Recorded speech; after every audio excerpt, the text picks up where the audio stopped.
Welcome to the show. This is Quoth the Raven, Season 2, Episode 1. Quick notice, in accordance with the new COPPA regulations, this episode of Quoth the Raven is intended for ages 16 and up. While some of the content we will feature is kid-friendly, the context of this episode and the show in general is to address adults, to inform them of said content, for them to research as consumers in service of their youthful charges. In other words, parents, grandparents, aunts and uncles, teachers, librarians, etc. There's also the possibility of adult language present on this series as well. So I rated it TV 16 and up for all audiences.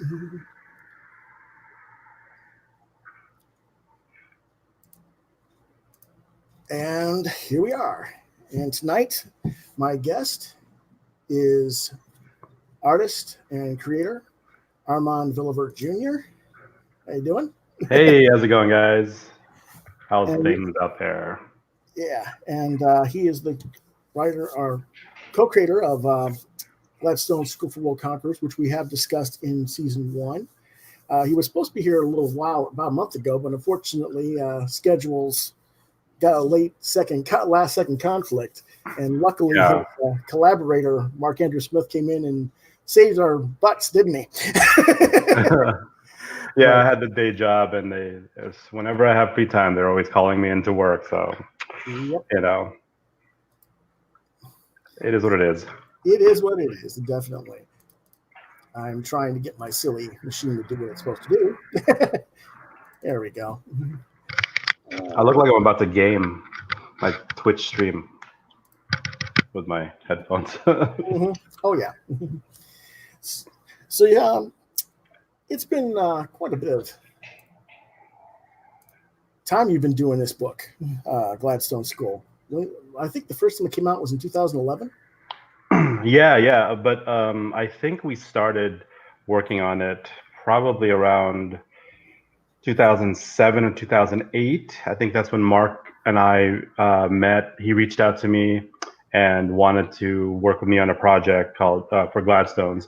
And we started doing the preliminary design and stuff at that point, and then I started doing pages at that point as well. And it didn't come out until 2011, I think, with Image at the time. So yeah, so it's been technically it's been less than a decade, but let's just call it a decade. Yeah, it has been.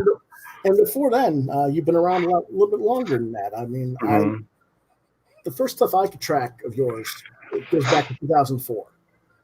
Mm-hmm. Yeah. And that would be, I believe, the work you did for Comic Works. Yeah. That was with my friend Shannon Denton, who is yep, that's it. Shannon Denton. He now works at where is it? It's a Blizzard. Yeah, how can I forget Blizzard? Blizzard Entertainment. Okay. Yeah. So the video game company. Exactly. That giant, that small little company. But what happened was there was a local comic book shop in California that they were doing the small convention, and you just brought your work, and you kind of sat at a table and see if anybody bought it. And he saw one of my little mini comic books, my little zines, and he liked it, and so he wanted to work with me in a few of his anthologies. And that is technically my very first published work right there. Official diamond level work, say. Yeah, exactly. Okay, yeah. I don't ever disclude our zines or our previous underground work as not professional. Oh man, I love zines. Anyone who can do zines, it's still comic books, Exactly. You happen to work with Keith Giffen on that stuff too, as well. Yeah, I didn't meet him or talk to him at all. Unfortunately, I really wanted to, but he lived in New York or Brooklyn or something while we were doing this, and I was still in California. So, and the scripts were already written, and so I just kind of You were going from full script then, basically. Yeah. Well, loose. It was like Stan Lee and Jack Kirby style. So there was no dialogue. He just gave me free reign to draw however, interpret whatever the script said, and then they put the dialogue in later. It was fun. It wasn't quite that much pressure as I thought you might have had having to work with a legend like Keith. Yeah. I think if I would have worked with him, I probably would have been pretty nervous at the time. So, but I never met him. I wish I would have. Oh, he's still around. You'll meet him someday. Oh yeah, I know. It made it sound like you just need to take yourself out to New York convention sometime or something. I've only been there once, and I loved it. I was there when I was working for Tokyo Pop. Mm-hmm. And we'll talk about Tokyo Pop in just a little bit. Mm-hmm. And hello to John Norris, who is one of our regular viewers and is the music director for my show. Oh, sweet. Hi, John. Yeah, he. I actually found the music, but he did the sound editing for it. Yeah, very cool. Yeah. So, tell us a little bit about the story you did for this book. Oh my God. I mean, it's a long time ago, but yeah, that was it wasn't just one. I did like 2 or 3. I think for the first book I did 1, and then the second book Shannon really liked what I did, so I did like 2 or 3. I'm not sure, but I remember 1 was about these kids who like fought an AI that came to life or something. It was very like Goonies style, very kid friendly, Saturday morning Scooby Doo type. Okay. And the other one I did was, I don't even remember anymore. I'd have to look through it. I don't remember, honestly. I just remember that one because that was like the first one. Mm-hmm. And man, it'll come to me. Like in the middle of the show, it'll probably jump in my head and I'll be like, oh, I remember. Hey, that's fine. If you remember, you remember. It's cool. Yeah. When was 2005? Oh my God. Yeah. The first book was 2004. The second one was 2005. Good Lord. You feel old now, don't you? It times. So, I mean, Mark put up that thing about Gladstone's being a decade now, and I was just like, it's been a decade? Holy crap. Yeah. You don't realize how much time flies. Exactly. In that respect, yeah. Okay, well, let's see what else we found. Oh, yes. Yeah. Yes. This one I had a lot of fun with finding, but I think before we do that one, I'm gonna remove that from the screen for just a second, because there's a few other ones that you did before that one. There was a let's see, a series you did with I don't know who they did with it. Scratch 9. Oh yeah, that was in 07. Mike something. It was just a small I think a small 10-pager. Like it was an anthology he was putting together because it was his book, and he was putting together this anthology with other artists, and he asked me to do it, and I was like, yeah, I'd be happy to do it. So yeah, I did that one. Mm-hmm. Okay, and then I also remember that you let me see here. You did this one in 08. This is when you mentioned you looked at Tokyo Pop. Yeah. That was this is Princess AI, Rumors from the Dark Side. This is volume number 4 from 2014. Armand worked with various other people as it was an anthology. You wrote and drew the stories that you worked on, right, on that issue? Yeah, it was once again, it was like another 10 or 12 pager or something like that. And it wasn't, I didn't technically write it. They gave me like another loose script, the editor, and I just I drew from that very loose script. It was literally like a paragraph. And I said, like, make sure it's under 12 pages or whatever it was, and then we'll put in the dialogue and everything. So okay, well, you were credited on what I found as the writer. Oh really? Oh cool. So that's why I thought you had written it. I'll take it. But that's you probably didn't meet Courtney Love either on that. No. But I did. To this day, he's still a good friend of mine. I met Felipe Smith, so that was pretty cool.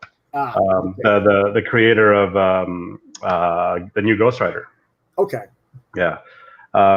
He was at Tokyo Pop at the time doing his book, and we were all I was living in LA and he's living in LA, and we did all the promotions for Tokyo Pop, and that's how I met him, and we went to San Diego Comic-Con together and all that stuff. So right. But yeah, that was a trip. And then when I found out that he created the new Ghost Rider, I was like, holy crap, I know that guy. Yeah. What was this just because you were working at Tokyo Pop and they gave it to you, or did you just like, wow, this is cool? Cool. Yeah. when I got the job at Tokyo Pop, I mean, I was, like that young artist, and I was just very excited to be part of like this huge company.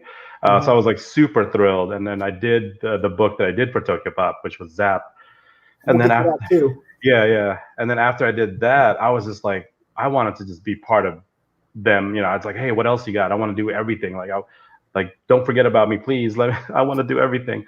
So any chance they had like one of these anthologies or something for me to work on, I just like jumped aboard.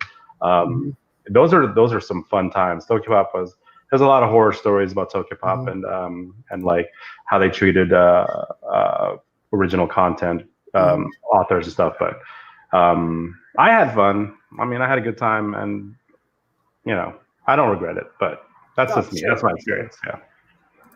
Okay. Well, speaking of Zapped, this was actually a little bit earlier than I thought. It was 2006 when you did this for Tokyo Pop. Yeah. And this is with your friend Shannon Denton and Keith Giffen as co-writers. Yeah. So after we did those anthologies, the Love and Rockets, Shannon actually sold this story to Tokyo Pop, and this was the time when Tokyo Pop was just like eating up original content like crazy. They wanted to put out their own original comics out there. So they bought this one for their kids line, and Shannon was just like, hey, they're I sold my story. They're looking for artists. You should submit something, and I did. And honestly, like if it wasn't for Shannon and if it wasn't for Zap, I would not be here. I probably wouldn't have been doing Gladstone's at all. So this is where it literally started off. Yeah. Cool. And I have no copies, unfortunately. I either sold all of mine. You probably sold them out and thought you had more for yourself, and then you didn't, because I've done that with a lot of my stuff over the years. Yeah. I think I have like book 3, but book 1, I don't even know. Yeah. But you're an artist. It's one of those things where like this is like you can always do that on Comixology or at Amazon.com. So yeah, but like I don't know. I can't look at my old stuff. You can't look at your old stuff. Oh, you're in trouble now. I know, 10 years. I mean, I can look at it, but like here you go. Oh, I know. Actually, I think this is really good. The cool thing about looking at your old stuff as an artist is like you remember the memories of where you were when you drew that page. You know what I mean? Like I know exactly where I was. I was probably sitting at Borders in Santa Cruz Valley drawing this. But I see a lot of the same basic structure of what you do now. I mean, and yes, you're more evolved now over the years, obviously, but a lot of artists, their early work doesn't look anything like they're what they're known for. Yeah. I've tried to keep the same kind of like style, and honestly, I it's hard to stray off your own style. Like I've always like experimented with different people's like drawing style, like the Jim Lee style or the manga style, and you'll like get some of those into your own style, but I think generally you keep your own style. If you're constantly drawing art and comics and stuff. So. John Norris asks whether Scratch Numbers with Rob Worley. Yes, that's it. That's the one. Okay, yeah, because that is John's type of book. So he probably did review it back in the day. I haven't heard a word from Rob Worley in a while. Is he still doing Scratch Numbers? I don't know offhand, unfortunately. You got it. Your shirt. They're all. It's All Might. Oh, it's Ali. Okay, Ali. All Might from My Hero Academia. Yeah. Okay. Yeah. This is my version of the Black Panther. The real. I mean, Black Panther. Yeah, technically it's a Black Panther, so yeah, of course. Yeah. Yeah.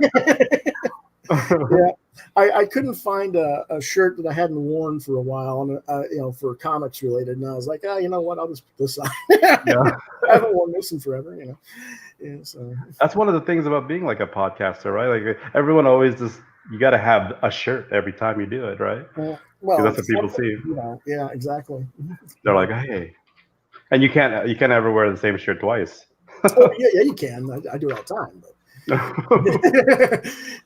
They're like, oh my god! It's not necessarily in the same, not in some consecutive episodes. That's not. Yeah, exactly. That's the only thing you can't do. You shouldn't do. Right. So, Yeah, but yeah. Let's take a quick back look at this again. Yeah. One of the things I thought was funny is the character's name is Armand. Yeah, that was not a coincidence. I mean, it's a coincidence, but that was not on purpose. Okay. That's the funniest thing about that story is when Keith Giffen and Shannon Denton were writing it, that name just came up, and I don't know, maybe it was like, Kismet. yeah, Kismet or something. Because Shannon told me, he's like, no, it wasn't like we didn't name it after you. And I was like, well, the readers aren't going to know that. They're going to think, oh man. Yeah, it's the adventures of me when I was 12. I know. I retired from poop. That's right, huh? They were called. It was basically Green Lantern. It's basically what it was. But it was Core. Yeah, it was a fun book. Like honestly, I've thought about like whenever I think about Zapped, I always think, man, if I could reboot a book, this would be a cool book to reboot. Mm-hmm. It had a really cool, like, very simple storyline, you know. Mm-hmm. Yep. And I loved it. Yeah, like I said, poop. The Pan Galactic Order of Police. I'm like, okay, are they doing that on purpose or what? Yeah, I mean. Oh man, I wish I owned this property. I would totally redo this, you know, for nowadays. Yeah, I mean, you know, at least I gave it a 3 out of 5 based on what I could find of it and read, because unfortunately I didn't see it when it first came out. I had to look online for some stuff. Yeah. But you know, if this is your very first work, I mean, that's good. You know, I mean. Yeah, it was a blast. I mean, like I said, every time you look at your past work, you always think of like the memories, and I'm like, man, that was cool. That was a cool time. That was before I moved to Arizona. Well, you said you lived in California, and that was when you were working at Tokyo Pop, because they were based in Los Angeles, weren't they? Yeah, they were based like downtown LA, right across the street from the La Brea Tar Pits, actually. Okay. Yeah, something like that. Oh, is that what they did with all their just throw a tar pit? Yeah. They're just like, hey, this is fine right here. Yeah. Hey, we lost money. They lost a lot of money. Yeah, I know.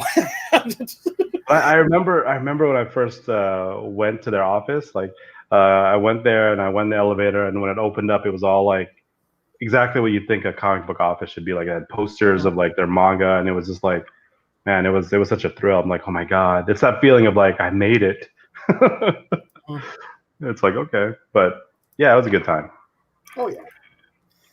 Okay, we're gonna get back to one of the other projects that you did more recently, and that is the Muppets book that you did with Tim Beadle for Boom Studios / Boom Kids in 2009. It was a 4-issue miniseries. Yeah. I think we all know what it's about. Duh. I did get it right that Gonzo was a role of Sheriff of Nottingham, right? Sorry. Yeah, it is. Yeah, I thought he was, but I mean, it's been a while since I saw the books, and again, you know, this is 10 years ago, so I gave it 4 out of 5 based on what I could find online and review it again. One thing I did notice though is that you didn't get to do the covers on this book. So the story behind so after Tokyo Pop, I became friends with a lot of the editors there, and one of the editors, Tim Beadle. Actually, it was written by Tim Beadle, but he was an editor in Tokyo Pop, but he was also the editor of that book was, oh my god, he's gonna kill me, I forgot his name. I haven't talked to him in years, but he was another editor in Tokyo Pop. He was a very very cool guy, and he was actually my roommate for New York Comic Con when I went. So we were put in the same room together by Tokyo Pop. So when Tokyo Pop ended, when Zapped ended, I was just kind of like, okay, I'm freelance again, whatever. And he called me up one day and said like, hey, you know, I'm at Boom now. I'm at Boom Studios now, and we're doing the Muppets. We're doing a whole bunch of Muppets, like Muppet line. And there's one that I want you to do. And I said, it's the Robin Hood one. I said like, hell yeah, of course. Like, bring it on. Muppet fan? Yeah, so I was all about it. I was like, yeah, let's do it. And so the first line that came out of that was just the Muppet Show. It was Boom Comics' Muppet Show, and it was done by this amazing artist from England. It was unbelievably awesome, and it was such a hit that while the issue 1 and issue 2 were out, and I was doing the book, the Muppet Robin Hood, currently doing it, and so it was a hit with the fans, and everyone loved it. So Boom, and I think Disney owned Muppets.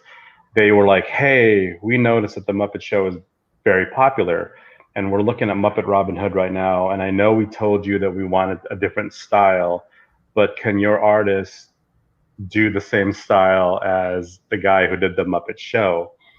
So my editor turned to me and said, hey, they really want you to turn it into the other guy's style. And I'm like, I was at that point, I finished issue 1, and I was already kind of a quarter into issue 2. No. So I was like, you want me to redo the entire issue? And he was like, well, don't redo it. We just need to tweak it a little. I was like, no, it needs to be redone if you're going to do a different style. Yeah. And he's like, I was like, I don't have a problem doing that. Because I just want to please everybody. It's like, hey, you have a gig with Boom and the Muppets. It's like, you do what you got to do. And, and then he's like, yeah, if you want to redo it. I was like, okay. So I redid the entire issue 1 because, they wanted a different style. Yeah. Well, David Peterson did the covers. Yeah. And I just wondered. I mean, this was before everybody and their cousin was doing 6 and 7 different variant covers that was never the interior artist's art. Yeah. That's American comics for you, Well, now, yes, but back then it wasn't quite that bad. And exactly. I wondered, I mean, yes, it did happen from time to time where you had a cover artist that wasn't the interior. But did you feel cheated a little bit? No. I was at the time. I still don't. I know how the industry is, and at the time I was a no-name artist. Nobody has ever heard of me, so I was just totally happy to have that gig, and then even now I don't right now we're me and Mark are trying to get a few artists to do the covers for the one-shots, the one-shots that I did, and I don't know if he wants me to tell you who we got, but there's some pretty. Well, if Mark's around, if you're hiding in the cat. Sometimes I'm gonna guess that he probably doesn't want me to tell, but okay, that's fair. But we have well, when you guys, if that stuff will probably be announced when you do your next campaign. Yeah. And I'll put cover in the campaign, so we'll talk about it when that comes about. John says he remembers reviewing Muppet Robin Hood as well. Oh, cool. What was the review on it? Oh, gee. Well, John, what'd you review on him? What'd you give him? 4 stars, 5 stars? You remember? I know that was what, 10 years ago? Yeah. Yeah, that was a really hard. That was one of my the first time I ever realized that being a comic artist is extremely hard, because not only did I have to redo the entire book, but I was like, hey, can I get can you extend the deadline? He's like, no, we can't. So I had to do it all over again. Because this is what I got from Tim. Is this actually the pages from the book? Yeah, that's my art right there. Yeah. Okay, I knew this was because what he said was this was your original stuff, not and you said you redrawn. I didn't know if this was the first version or the renewed version. It's the renewed. Yeah, the first version was a completely a different style than this. It wasn't. I mean, it wasn't crazy different, but I also saw it as a chance to fix the things I didn't like about a certain page or something.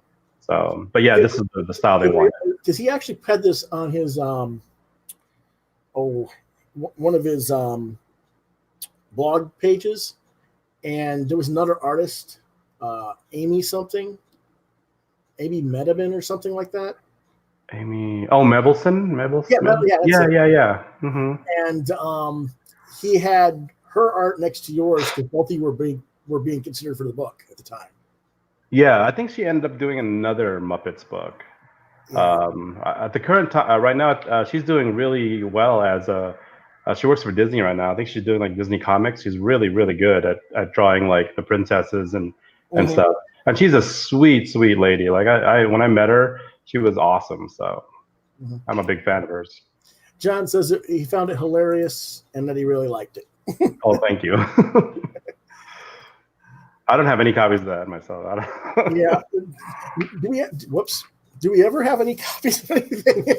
I think as an artist, we would rather sell it. Yeah, Meberson. That's her name. Meberson. Yeah, Meberson. Yeah, she was awesome. John remembers all these things because he was into that stuff. I was not quite into that stuff in that era at that time, but around that time was a very dark time for me because I had just come out of both my parents had suffered major health problems, and we'd lost our home. We'd been homeless for a while and stuff. It was just a bad. It was a couple of years coming out of that, but I still wasn't mentally open yet at that to read that was out there. I was still trying to recuperate, I guess. Because, it was. Hey, man, the troubled times and stuff like that is what makes great artists. Yeah, it really does. Not saying it's a good thing. I'm just saying. No. It is what it is. But and finally, for your retrospective, you did an issue of a book called Ungrounded. You did issue number 5, as I remember. Oh yeah, I did, didn't I? Unfortunately, I couldn't find any of your artwork for that one. I think I have it in my files, but it's like it's the black and white ink, no colors, no right. So that was cool. Patrick Gerard, he reached out to me, wanted to do it, and I was like, yeah, of course. And it was only like a small, once again, another like 5 or 7 pages or something like that. But but yeah, that was really fun. I actually really like those pages. I'm trying to get there we go. There's the right. Yeah, I gave that one 3.5 stars. I didn't read it. I don't even know. Well, this is an actual trade, so I'm getting. I was not just grading your stuff; I was grading everybody in the book. Yeah. And there was quite a variety of artists besides you and Eric. Eric Webb was the primary, and there was several others in there who had done works like yourself. And I don't remember if you had Patrick's script or if you went with Brian or Tom Payer. I think it was Patrick's script. Okay. Yeah. Yeah, because I remember that Brian and Tom did some stuff. I see one of your roommates is behind you. Oh yeah. Cass, you're live on the podcast.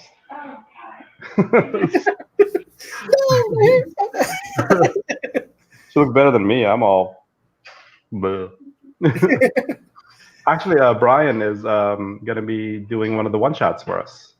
Oh, cool. Yeah. He, I just recently sent him a bunch of books, and I said, like, hey, read all the Gladstone's books, and see which character you like and what you want to write, who you want to write. But Brian lives out here in Arizona with me, and I see him once in a while, but he's a great guy. Yeah, I've known Brian since before he worked on The Flash. Yeah. So he's so humble. Like, you wouldn't think he was like this dude who like made such a huge impact on comics, but he is. He's like one of the greats. And then, but when you talk to him, he's just like a cool dude. So I love Brian. Well, there's different people in this business, and we were talking about this off camera before the show aired.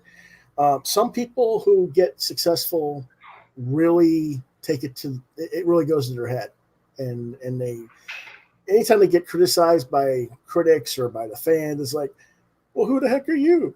You haven't seen my success, and I don't care how long you've been in business, you'll never see my level of success. And it's like, yeah, okay, whatever. Yeah, exactly. It's like, you had success because a person was kind enough to give you an opportunity and believed in you. Yeah. And because people were kind enough to say, hey, we like this and we support it. Yeah. So, and that in this industry, I wish more people would realize it's fleeting. Yeah. It can come and go at any given time. Yeah. It's kind of like when Van Stiver whines about, well, I'm not at DC anymore because of Comicsgate, and I'm like, no, you're not at DC anymore because you were best friends with Jeff Johns, who's no longer part of the management and left the publishing arm. And that was your guy that was in your corner. The other guys may not be. I'm not saying they don't like you, but maybe they're not as. They have other people they'd rather work with. But it's things like that people just. I don't know. Yeah, I think it's just a sense of like, because once you get in, you're like, I've never made it to the Marvel and DC guys, and I mean, people ask me if I ever wanted to, and my answer to that is like, I would love to do. I mean, who wouldn't want to do a Spider-Man or Superman or something? But I would want to do only like a 4 or 6 issue run, and then jump back on Gladstone's because. I don't know. I've worked with editors and I've worked for the companies like Tokyo Pop and Boom, and it was great and everything. But it's you're limited. You're very limited on freedom, which I love. It also goes back to like doing stuff like for Boom for Muppets. I mean, yeah, you might get to do your favorite character. Which ones do you relate to and everything? But at the same time, you can't do everything you want to do because everything's got to be approved by the licensors. Yeah, exactly. So, and with Gladstone's, honestly, like me and Mark, the way we work is like, hey, I told them, I was like, hey, I want to write the Speed Spectre one shot, and I have a great idea for it, and he's like, okay, and that's it. So and I have no script. The way I do when I write, I don't usually go off script. I just go off my thumbnails. I just draw thumbnails, and I'm like, okay, this would be a cool shot like that. So, and that can change. And then you figure out how to cram the dialogue into the artwork. Yeah, exactly. That's his job. That's what thumbnails are for, though, is to figure out how you're gonna do your. Because I don't know, when you do your thumbnails, if you blow them up to do your actual pages, or do you do everything digital? No, I draw. So I do thumbnails like on like this size paper. I'll even show you a few. Absolutely. Here, let me. So these are some of my thumbnails for it.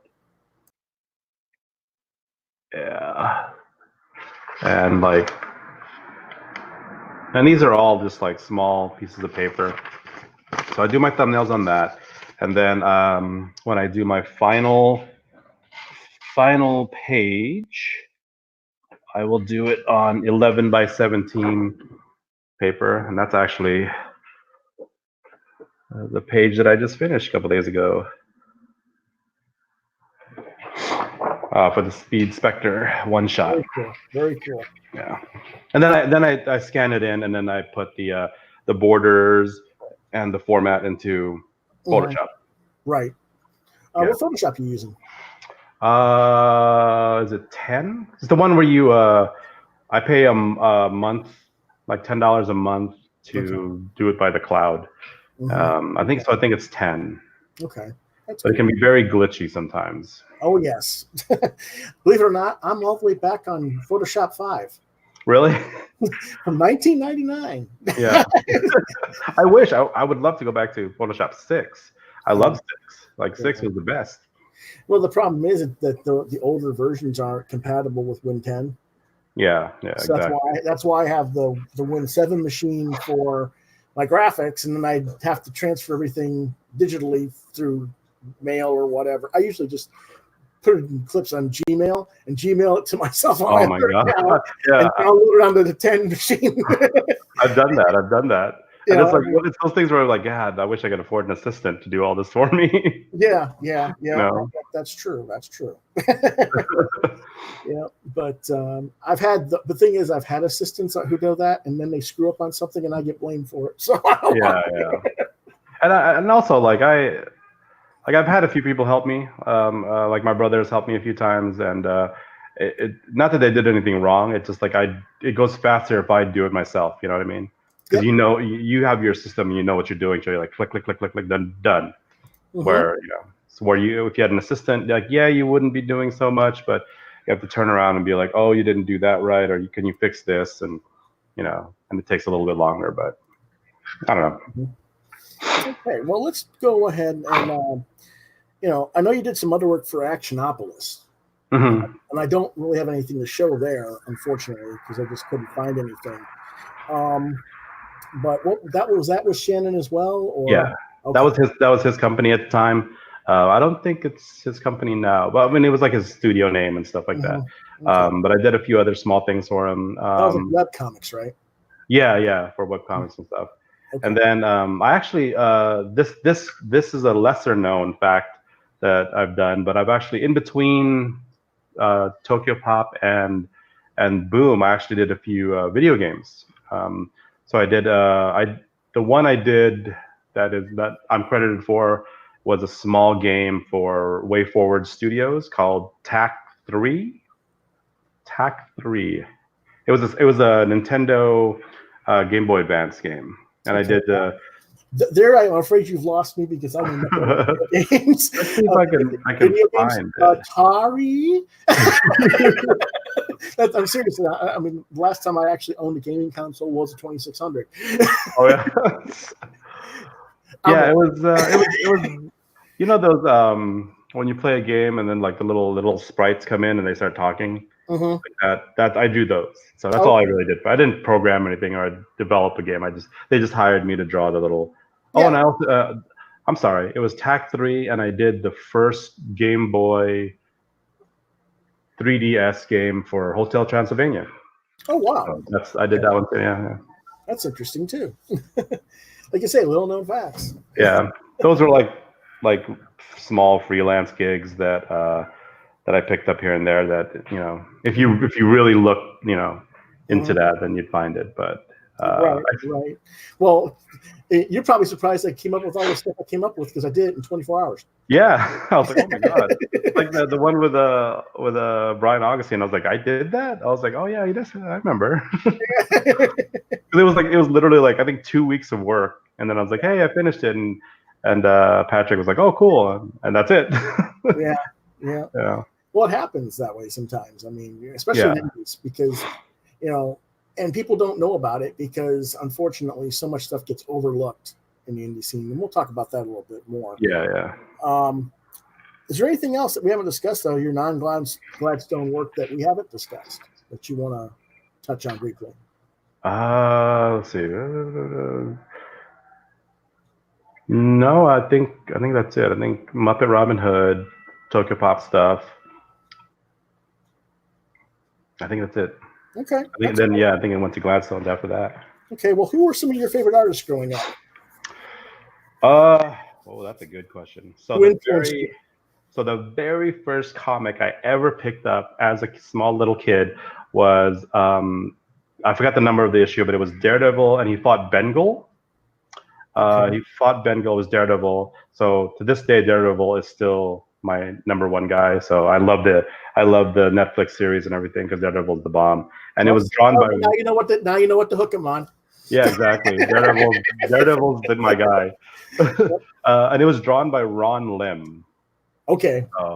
So he was my favorite for the longest time because he was doing that book for a while, and then Daredevil changed over to John Romita Jr.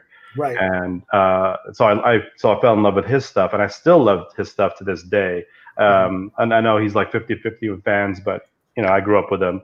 And then of course the Image era came, and all those guys are my heroes. Like we talked about a little bit about Rob Liefeld, but it's like what they did at that time, blew my mind. I'm like, holy crap, these guys are amazing. And and I only recently met Jim Lee last year, so yeah. Let me ask you something about that though. I'm not going to dismiss what they themselves individually did, okay? But do you think that all the other people who came after them that followed the same stylistic brand, so to speak, diminished their brand in a way? I don't think so. I don't think so. If it did in any way, I think maybe because like if you're gonna get really popular as an artist, you're gonna get copycats. You're gonna get followers. You're gonna get people who. I mean, that's just part of the game. Well, what I'm saying is, I mean, sure, Byrne was popular, but we didn't have 60 of them drawn just like him. I know. I think they had such specific styles, and they were so big. Like no one's ever done anything like what they did. So like they were millionaires, for God's sakes. I mean, not all of them, but but they were all such, of them except for maybe Valentino. Yeah. They were superstars, and when you have that kind of like image, no pun intended. Mhm.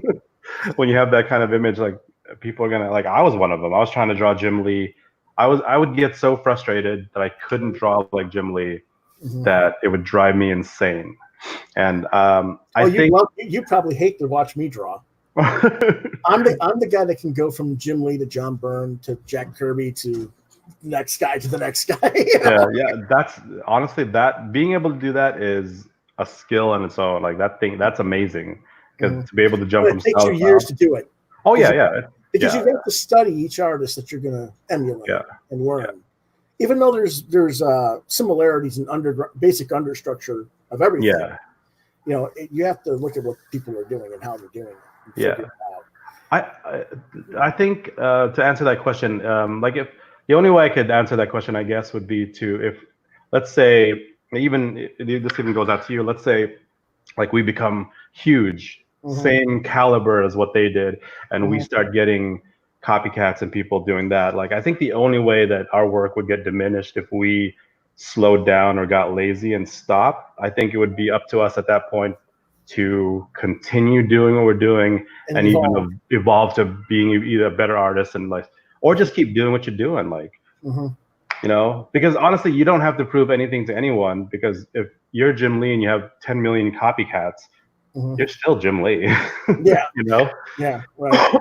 I just wondered because, I mean, when you look at the market today, you go into a comic shop, there's so much stuff that is basically, you know, homogenized look that you really can't even differentiate who did what at a glance. Yeah. Oh, I totally get you. And I mean, there's so many people. I mean, I have been able to put up Jim Lee, Jason Fabok, David Finch, Art T-Bear, all these guys, you know, just their artwork with no name on it at a show and say, okay, you think you know the artist, here's the name tag, put the name tag with the corresponding art, and nobody can do it. That would be hard. You get half of them right. Yeah. And that's why I'm like, well, if you're such fans of these guys, you should be able to recognize them. Exactly. You know? No, that is a damn good. That'd be like a good prize. Like if you can get 2 out of 4 right, I'll give you $50 or something. No, I never did quite that much, but I have given prizes for that for people who could do at least 80%. That's cool. And you know, and they get some stuff, and we'd be like, oh, okay, cool. You know, most of them couldn't even get half, right? Yeah. You know, because I don't think I would be able to. No, like, it's not easy. I mean, if you put up, there's subtle differences, obviously, but if you put up like Rob Liefeld and Marat Michaels together, it would probably I'd have to sit there for a while. Where in their what work in what part of their careers? Exactly. So, yeah. You know, if you were going to take early Marat, it looks almost virtually identical to Rob. Yeah. But if you were to take Marat, like 3 or 4 years later, with what Rob was doing, both of them evolved a little bit from each other. You know, you still gotta. You know. I will say though, like I'm still a fan of Jim Lee, like till I die. You know, Jim Lee till I die. But like I look at his work now, and I look at his stuff with X-Men and Wildcats, and man, I'm like, bro, your X-Men days were. It's untouchable, not even by you. Like I look at the Superman and Batman stuff are amazing now, but I'm like, they just don't have that. Like the X-Men were just like, I don't know, maybe it's just me because that's when I fell in love with his art and everything. But no, not necessarily. I think a lot of it is when Jim was working in the 80s. I don't know. I mean, when you say Jim Lee X-Men, there's different levels of Jim Lee X-Men because it depended on who was inking it. Yeah, that's true. Scott Williams. Yeah. It took the Scott Williams combination, and now almost nobody inks him but Scott exclusively. Yeah, exactly. And then there's the difference between the colors. Today's color work is so over-rendered on a lot of the Marvel DC stuff, especially. True. That it works against the line art. Yeah. And I think that's subconsciously what's saying, well, you're saying the X-Men's better because the X-Men, even though it's duller art because it's on newsprint and it's flat color compared to the coloring with the high gloss shine paper, that meant they had to work harder to get the line art to look that much better. You're right. Because I have seen like his Batman stuff on DC. That's what is the like just the pen and ink, like they're not, and they're amazing. I'm like, oh my god. And then I look at the color stuff. I'm like, oh. I also think that he was a better layout designer earlier in his career than now. But that has more to do with the fact that he's just so busy doing other things. Yeah. I mean, when he did All-Star Batman, and they had the cover of Batman swinging above the, like he's swinging like thousands of feet above the Gotham City. I'm like, what the hell is the bat cable supposed to be hanging from? What is this? This is just terrible layout. It's like, why is he up there? How's he going to see crime from up there? His back is turned to the he's up in the air. I'm like, what? Is he hanging from the bat plane or off camera or something? You just didn't know what was going on. Yeah. It's like, I mean, it was a beautiful piece. That's not a typical thing for Jim to do. Jim usually had decent layouts, Yeah. And that I think that's kind of what happens when you get distracted in being co-publisher and having the review stuff. And he's not just the co-publisher; he was in charge of video games for a while. For DC brand and stuff too. So I think he just had too much on his plate when that stuff was coming out. But okay. So obviously Daredevil and X-Men were two of your favorite comics growing up. Yeah. And then after that, for a while, it was just like, it was just Image for a while. I was following those guys forever, and like Spawn, and then Greg Capullo took over Spawn, and so he became a favorite of mine. And then when I didn't really like any anime or manga until I got the job at Tokyo Pop. I like the the stuff that was out before, like Akira, and like just like just the stuff that was like kind of surface level. I didn't go deep into manga and anime until Tokyo Pop came in. Okay. And when I got the job at Tokyo Pop, I was like, I need to know everything I need to know about this, and I just your research. I dove right in, and the first manga that I dove into, which was very popular at the time, was Naruto. So I got into that, and that's when I started seeing like the depth and level of artistry that was coming out of Japan. Out of how amazing manga artists are and everything. So, and I'm glad I did, because I have an appreciation for everything at this point. Like from that point to now, I have researched like as many styles, because there's that thing of like, oh, I don't like Japanese comics, or I don't like, I only read DC or manga or Marvel. I only do this. It's like, why? Why would you do that to yourself? Why would you limit yourself to this, like just to American comics, when there's this plethora of amazing stories out there? And I'm not talking about just Japanese. There's like European comics. Exactly. All this stuff. Just get out there and read it. There's Australian. There's the British. There's the French. There's the German. There's the Italians.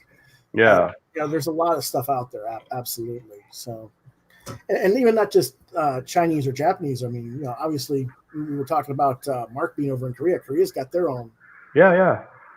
Which is, and everybody thinks, well, it's all Asian. No, it's not. There's distinct differences between those cultures and how they do books. Oh yeah, there's an amazing documentary on Amazon Prime about the beginning of 2000 AD. I love it. Like everything that started 2000 AD to when they first launched Judge Dredd, and how that it's just, and I love those stories, because they start off with just a bunch of guys, in a basement, kind of like, we want to do sci-fi stories. And now they're looking back and they're like, I can't believe, that's where we came from. So Absolutely. That's cool. Absolutely. Okay, hold on a second. All right. Whoops. Oh, okay. I thought someone else had said something in the chat. Oh no.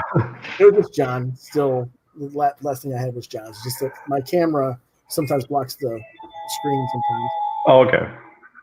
You got a phone call, huh? Oh no, it was a text. Yeah. So, okay. Well, since you mentioned that you didn't get into anime or manga that much until much later, I noticed you did something for Robotech. For what? for Robotech, not for print, but like a fan art for Robotech. For, the convention.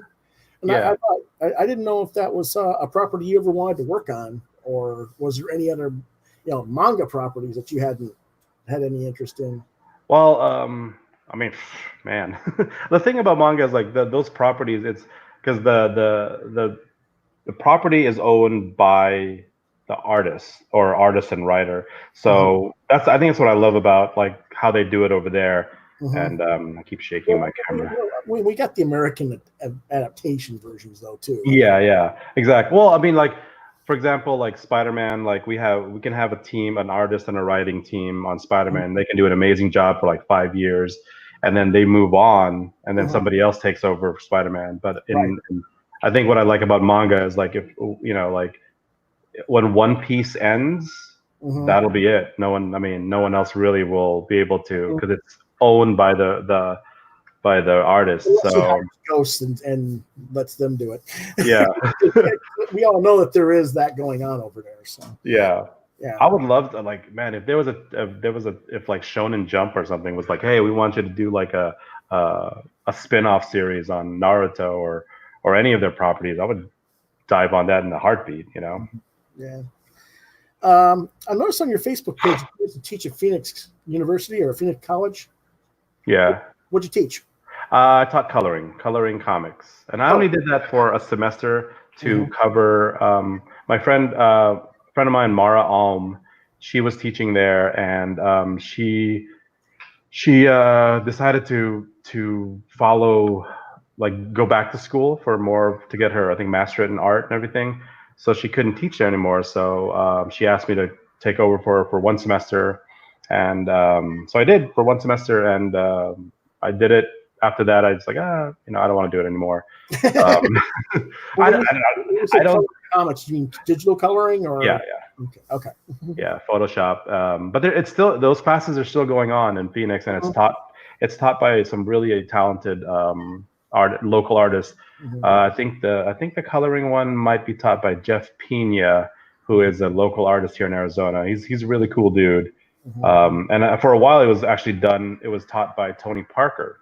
Until he moved to Oregon, and Tony Parker did I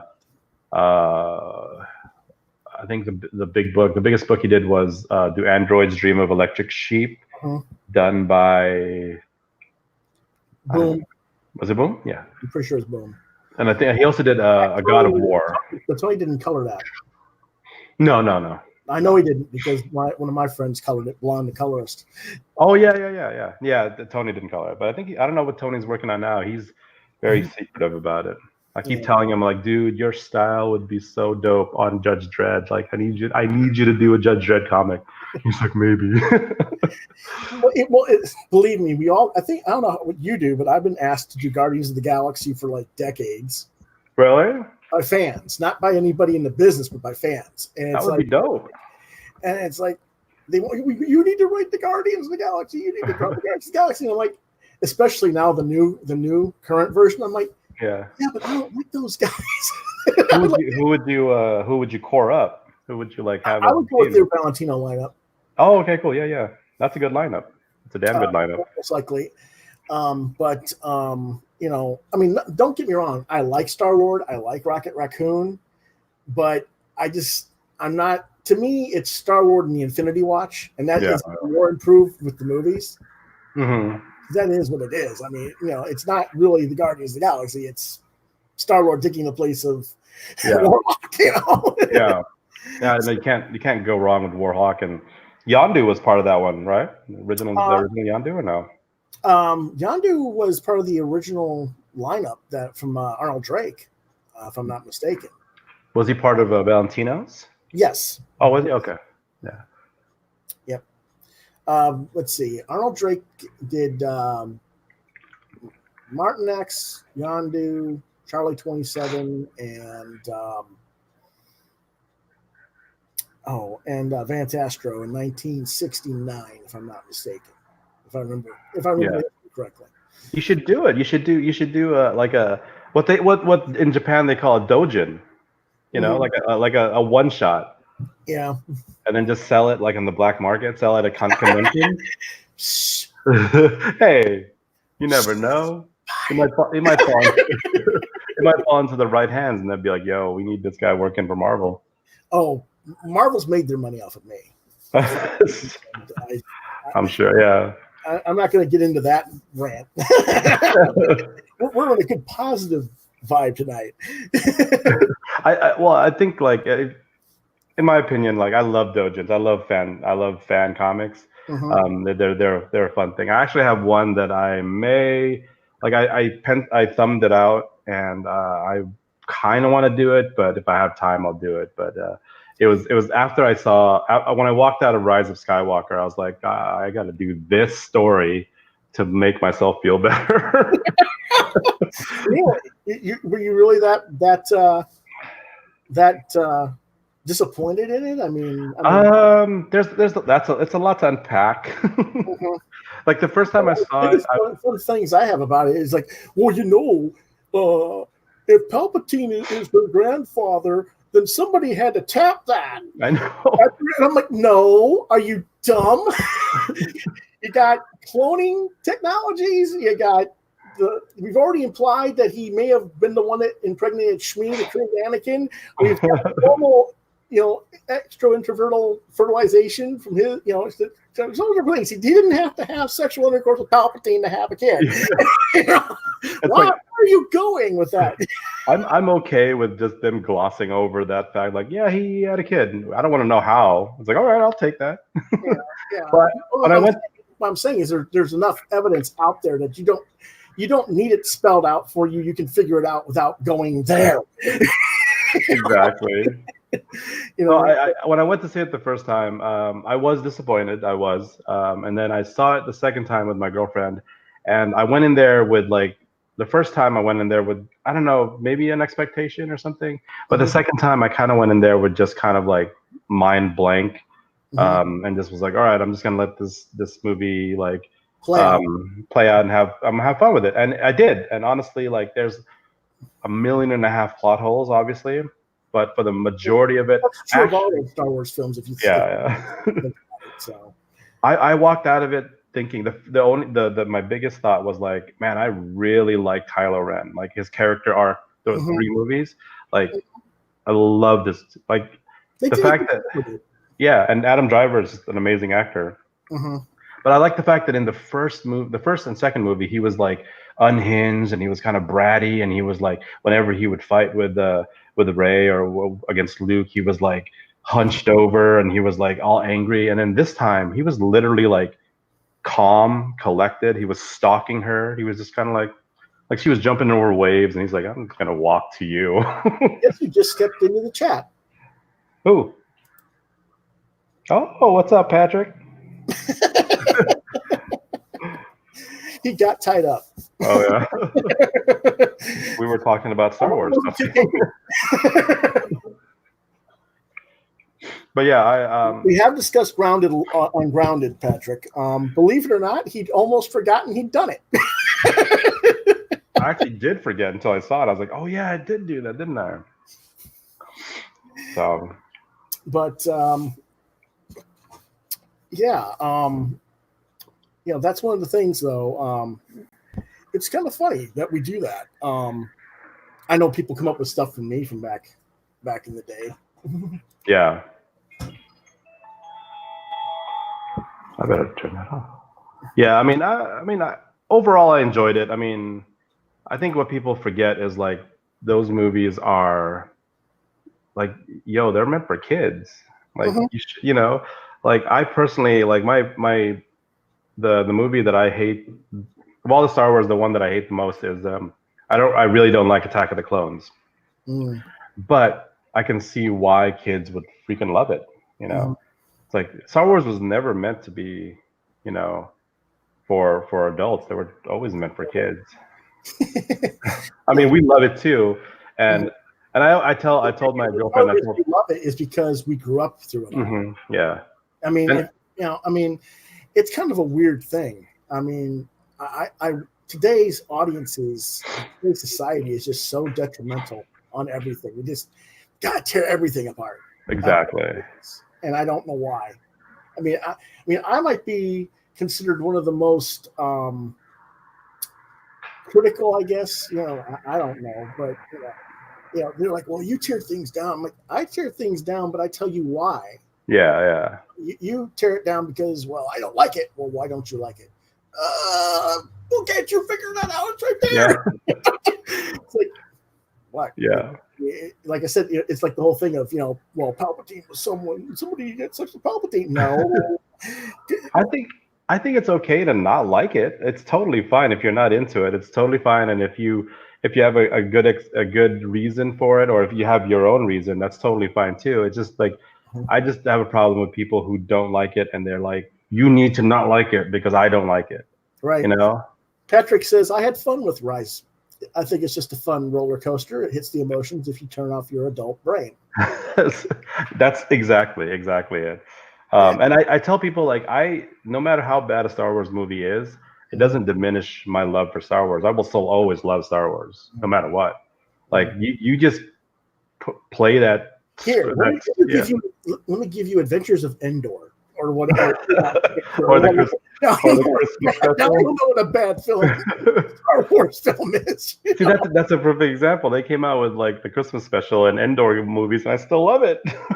Yeah. I mean, not those movies, but I still love the whole franchise. Actually, it's funny because I can remember when the Star Wars special came out originally, and I was like 5 or 6 when it came out. And I was literally crying in tears at that age. It was so bad. I was like, what is this? This is not Star Wars. Yeah, it was terrible. It was god awful. But it also shows that we still love it. So no matter what, they can offer us a platter of poop and we'll be like, okay, sure, why not? I'll eat it. Yeah. But I definitely did love Kylo Ren. Like I became a much bigger fan of him and Adam Driver after that movie. I think it was his trilogy, in my opinion. No way. Yeah, sure. I can see it. Yeah, well, again, it's kind of like a dyad. I mean, it's both Rey's and his, and they're intertwined throughout the film. I think my one, just real quick, my biggest gripe, I think, is in all 3 movies, Rey does not take any damage. Like, she gets scratched up a few times, and but like Luke and Anakin, they both lost arms, and Anakin got burned. He lost all his limbs. Right. Yeah. But like, she just came out like, I don't know. I think she was a little OP, like a little overpowered, but that's I mean, at least Kylo got a scar. Well, I think one of the big problems that people had was the marketing in the first thing. They were basically hinting at Finn being a Jedi with the lightsaber and everything, and then he wasn't. Yeah. And then, okay, the 3rd episode now, well, I have something I need to tell you, but I'm not going to tell you what it is. They should have went with that. They should have went with Finn being the Force user, and then all of a sudden, like, surprise us at the end of Force Awakens. Like, don't even give us a clue that Rey is the Force user. That would have been awesome. But that's just my opinion. It's the same way that remember when Episode 1 came out, and the very first trailer they showed Darth Maul with his like double lightsaber. Like, if they didn't show that, imagine how big of a thrill it would have been in the theater to see him pull out the second saber. It'd have been like, oh my god. Yeah. Mark Andrew Smith comes in and says, Palpatine smashes, deal with it. Oh, Jesus. And Patrick comments, she hurts her hand when the lightsaber blew up. Oh, okay. That's it. You got me. Yeah, well, it's not. If a lightsaber blows up, you should get something more than hand damage, I think. Yeah, right. It's like, but still, I mean, like you say, not much damage done. Anyways, yeah. But I mean, in a way, yes. I don't know. It's kind of weird with that. Like you say, there's a little bit more adult content, a little more teenage level adult content, I guess you could say, in the first and second trilogies, as opposed to the Abrams trilogy. The Abrams trilogy is so it's so Disneyfied. Yeah. I hate to say it, but nobody gets really. I mean, there's a few people get killed, but nothing really aggressive. Like we saw in the other ones. Is Yeah. I think that graphic comparatively.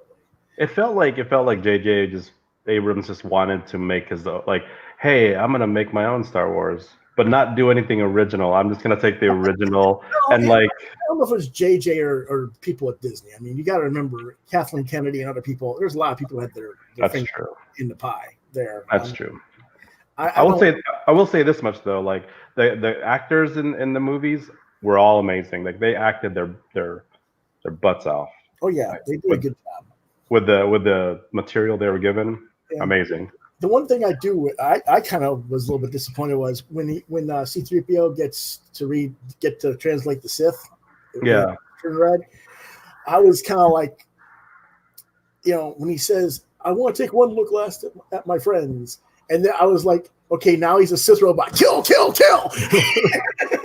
that would have been a great character, like turn. Yeah, that's not what I want to see, and it's like that didn't happen. I was like, darn it. It would have been great to see them trying to deal with C-3PO trying to kill them, but like failing the whole time, because he's still kind of clumsy, and they're like, just lay off me, put that down. Put that blaster down, 3PO. You don't know how to use it. yeah, right. Yeah. But that would be the only thing I was kind of like looking forward to. But I understand why they didn't do that and I also understood why they did the mind wipe and then had R2 reboot him to before he went. Yeah. Because he's not the hero or villain of a story. He's the narrator. Yeah, exactly. He's the narrator, court jester, so to speak. And so many people bitched about that. I was like, why? Don't you know what the character's role is in the story? It's like, why when you have so many other things to bitch about? Yeah. I mean, that's just, like I said, I would have liked to have seen that, but yeah, it's not going to break my heart that I didn't. It's just like, okay, it's there. Yeah. I still love Star Wars. It won't take anything away from it. Yeah. I'll go pay money for the next movie, whatever it may be. No problem there. They already have my money for Disney Plus, so. I haven't seen The Mandalorian yet. Actually. Really? Yeah, I don't have Disney Plus. Oh my God, it's. Well, I have an old Cathode Ray Tube TV that does so I can't do the digital downloading streaming on the TV. Oh, okay. And I just did it through my PS4. Yeah, and I just don't. Well, my TV wouldn't even take a PS4 type thing. So it's that old. The Mandalorian, I think, embodies the spirit of the original Star Wars. Like it was meant to be like a serialization, like Flash Gordon, and it's very kind of like it feels very like independently financed. Like they did what they could with the backgrounds and everything, but it just they got Star Wars right, I think. Jon Favreau and Dave Filoni. Yeah, well, they've been doing it right along with the cartoons. Yeah, really? Filoni has been. I think they should just put those two should be put in charge of the franchise. Like give them the next movies. Next question about that though, so we're still talking about Mandalorian, but Baby Yoda. Everybody's like, Baby Yoda. Oh, Yoda had sex with Yaddle. I'm like, oh. What is it with you Star Wars fans and sex? Did you not ever have any? Everything is about sex. I guess, but it's like I always thought, again, the clone thing. Everything's clones in this franchise now, and I'm like, didn't Yoda lose his coat in the battle against Palpatine in Revenge of the Sith? Oh God. There's where he got the DNA. They made the clone. That's where the baby came from. Okay, it's actually. I think it's just simply just a baby from his species. Yeah, I mean, either way, it's like, what's the big deal? It'll be told eventually. Just wait, Yeah. I think the simplest explanation is probably the correct one. I think then season 2 is probably going to be very Lone Wolf and Cub, where he's traveling. Season 1 was still Lone Wolf and Cub. Yeah. Well, not to spoil anything for you, but like that's pretty much where they're going with like the season 2, where they're like, you have to take Baby Yoda to his people. Right. So I think the whole time it's going to be like this journey story where he's trying to find like Yoda's people. Yeah. Cool. Okay, well, we've talked quite a bit about everything but Gladstones. It's time we um, you did mention briefly earlier that you and Mark met like a decade plus ago. Go ahead and give us a refresher on that. I remember. So what happened was I was at New York Comic Con, and that's where I met Dan Hipp, and he was there. He was also doing a. He had a Tokyo Pop book as well. It was called Gyakushu, which is an amazing book. So he was there promoting it along with me, and I met him there. And at the time, Dan Hipp was working with Mark on the Amazing Joy Buzzards. So out of nowhere, I guess what I'm guessing is Dan Hipp probably talked to Mark about like, hey, I know this guy, he's an artist, you know, I know you're looking for artists for this new other project, so you should hit him up. So I came home from New York Comic Con with an email from Mark saying, you know, I want to work with you, like, you know, blah blah blah. And so I said, yeah, of course, you know. Like I said at the time, I was you know, still a young artist and everything, and the guy who's been working on these image books for the Amazing Joy Buzzards wanted to work with me on something, so I was like, yeah, let's do it. So that's literally where it started. And at the time, he was teaching English in Korea, South Korea. And then he just told me, I think what the first things we did was like he told me the names of the characters. And I think they were meant to be placeholder names, but we just went with it. Like it was like Mummy Girl, Ghost Girl, you know, the Skull Brothers. I think they were meant to be more fleshed out in names. But we were like, you know, these names are cool. I mean, they reflect exactly who they are. So let's keep it. And I think I did the lineup was the first thing that I did, the character lineup. And then he sent me the script, and then I just started doing it, and I started just page after page after page. And next thing I know, it was finished. And then he told me like Image was gonna do it. And so that was a big thrill for me. That was like, you know, that was when I was like, well, my mind. Mentioned that came out in 2011 through Image originally. How long did it take to develop the series from conception to when it actually came out? So New York Comic Con, that was I think 2007, 6 or 7. So we started. I know that the book was done way before it came out with Image. Right. So I think probably maybe a year or two of like just developing, and then starting to do the pages. And then I was actually finished with it way before like Mark got it to Image. So it probably took from conception to actual finished pages, finished books, probably year and a half, 2 years. Okay. At most, yeah.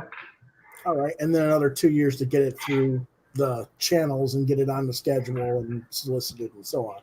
Yeah. Because usually when we get, people don't realize that in the mainstream industry, whether it's Image or Dark Horse or whoever, a lot of times books are anywhere from 6 to 18 months before they're even solicited. They're in the house being developed and processed through. Yeah.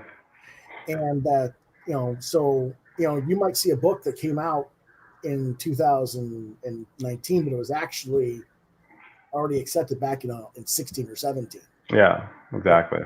So, and of course, you know, because you were sick earlier, Mark had been a guest before, and he explained to our listeners part of why you guys left Image. But I'd like to hear about your experience and your take on that situation as well, because, you know, Mark is a writer, and having worked with them extensively, has one take. That was, as far as I know, that's the only thing you've done with Images is Gladstone's. Yeah. Was your impression pretty much like how Mark visioned it, or? Well, the thing with like, it's something that I wouldn't advise anyone to do, but I pretty much like trusted Mark completely after working with him at Gladstone's. I think we just had like a rapport where we were like, you know, like really worked really well together. And I pretty much just like, hey man, like you know more about this industry than I've ever. Like I don't know anyone like you, where, you know, they know how the business is run and how things are going. So like I'm gonna trust you completely with this. So I I didn't really have any contact with Image or anything like that. And when Mark came to me and told me like, yeah, they're just, this happened and this happened, and like I think we're better off doing it on our own. And me coming from an independent artist, comic book artist background already, I'm like, yeah, okay, why not? Like, I mean, if you say so. So I trusted him like completely with that. The only reason why I say I wouldn't advise that to other people is like, because this is just kind of like a rare thing where you trust somebody with pretty much your career, and it came out, it turned out really well.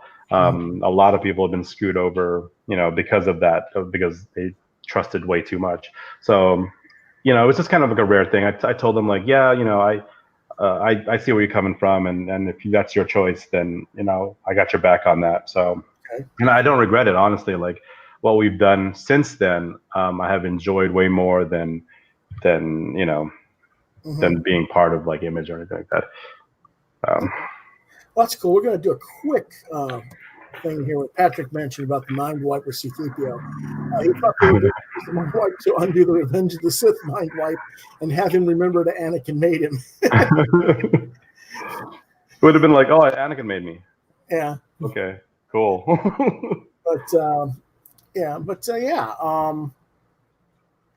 Speaking of which, before the show, we were talking about the new forthcoming projects through the Gladstone's universe. You've been working on Skull Brothers, Mummy Girl, and Ghost Girl, correct? So Kid Nefarious was done by Matthew Weldon. Skull Brothers was actually drawn by, I forgot who. Mark, if you're listening, please tell us who drew Skull Brothers, because I forgot. So those are the only, well, 3 characters, but those are the only 2 books that were drawn by somebody else. When Mark told me he wanted to do these one-shots from different writers, I was like, oh, it's like, I want to do some of them.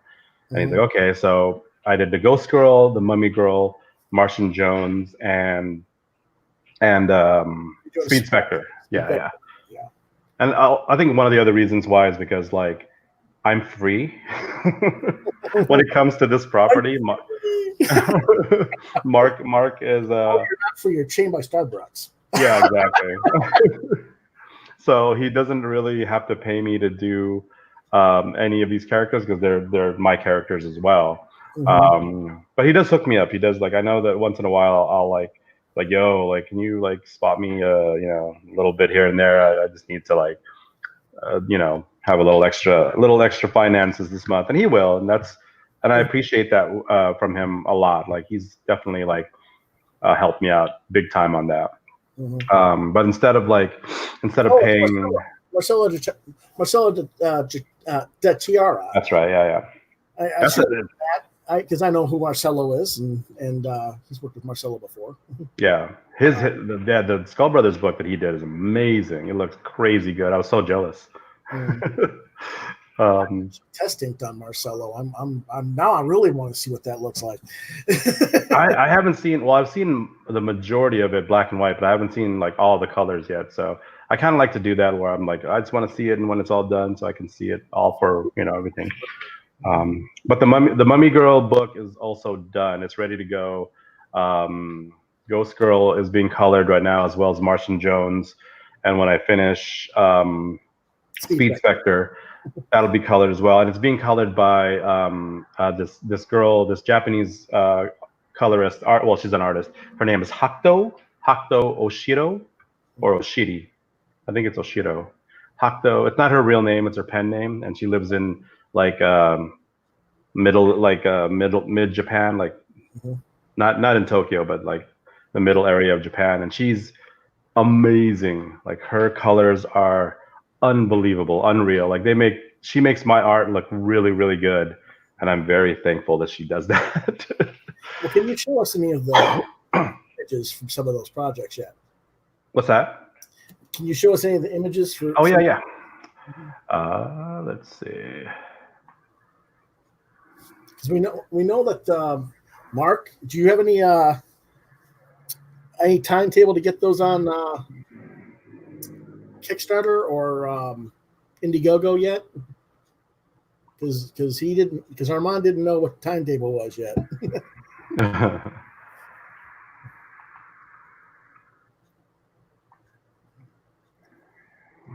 All right, so here's a few. Oh man, a few pages from.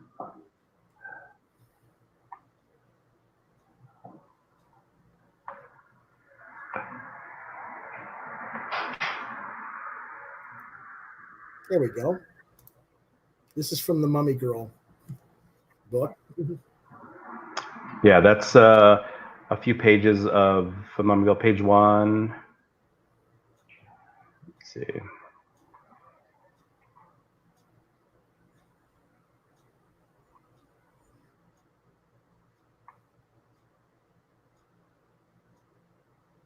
No dialogue yet, so doesn't spoil anything. I'm gonna show all the pages, Mark. You're gonna hate me. You don't need to show all the pages, just some. I'll go up to like page 5. Yeah. That is page 5. I'll go to page 6. Okay. Mark says we're planning that you guys are planning for spring, but we have them all in the bag and finished, or we can break them into Kickstarters. Kickstarters. Yeah. Okay. Like I said, it's all on Mark. It's his decision. I trust him. So when he says like, all right, we're gonna go live, I'm like, cool, let's do it. So. Yeah. And I think it's a good relationship because then he can take care of that stuff and I can focus on drawing pages and finishing pages, which I like to do. That's my favorite thing. Of all the things that we do, all the Gladstone stuff, it's like I love drawing sequential pages and art and everything. So he says, "Go for it." Oh. No, I'm not going to show all of it. Yeah. No, we don't need to show all of it. I mean, because I don't. I mean, yeah, the script isn't there. Some of the context isn't there, but I don't want to like give any visuals surprises too much away. Yeah. We want to save that for your campaign. Yeah. When it's time, that's fine. But you can, that was Mummy Girl, and I don't know if you can show some of the others or not. I don't have any of the other ones colored because I don't think she's done with them yet. Well, it doesn't matter. We don't need to see everything in color. I mean, I'd rather see some of the stuff in black and white anyway, because then people can see the stages of production. Okay. So here is some Martian Jones stuff. Let me share this one. Oh.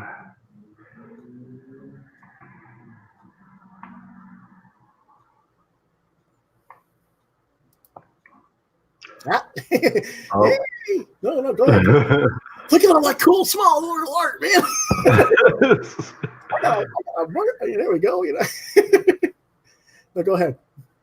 Click on one of them. Oh, there. Did I get it? No, not yet. Oh, let me see.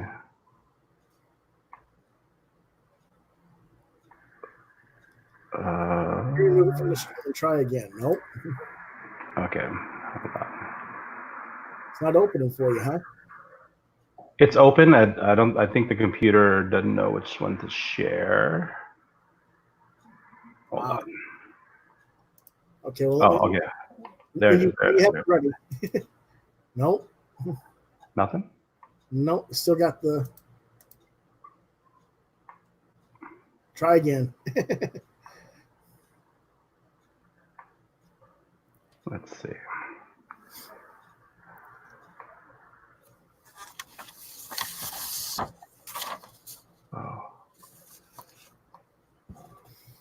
Oh, I know what I did wrong.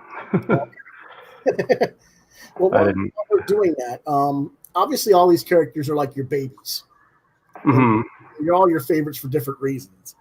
But is there anyone that really speaks to you personally, say visually via the costume design or the power set, and how to present that on a page? I think like what you said, there's just I don't know why it's not sharing. Yeah, I'm still getting just the one-shot page, not the actual art. Okay. That's weird. Let's try Ghost Girl. See if Ghost Girl does the same thing. Okay, let's see.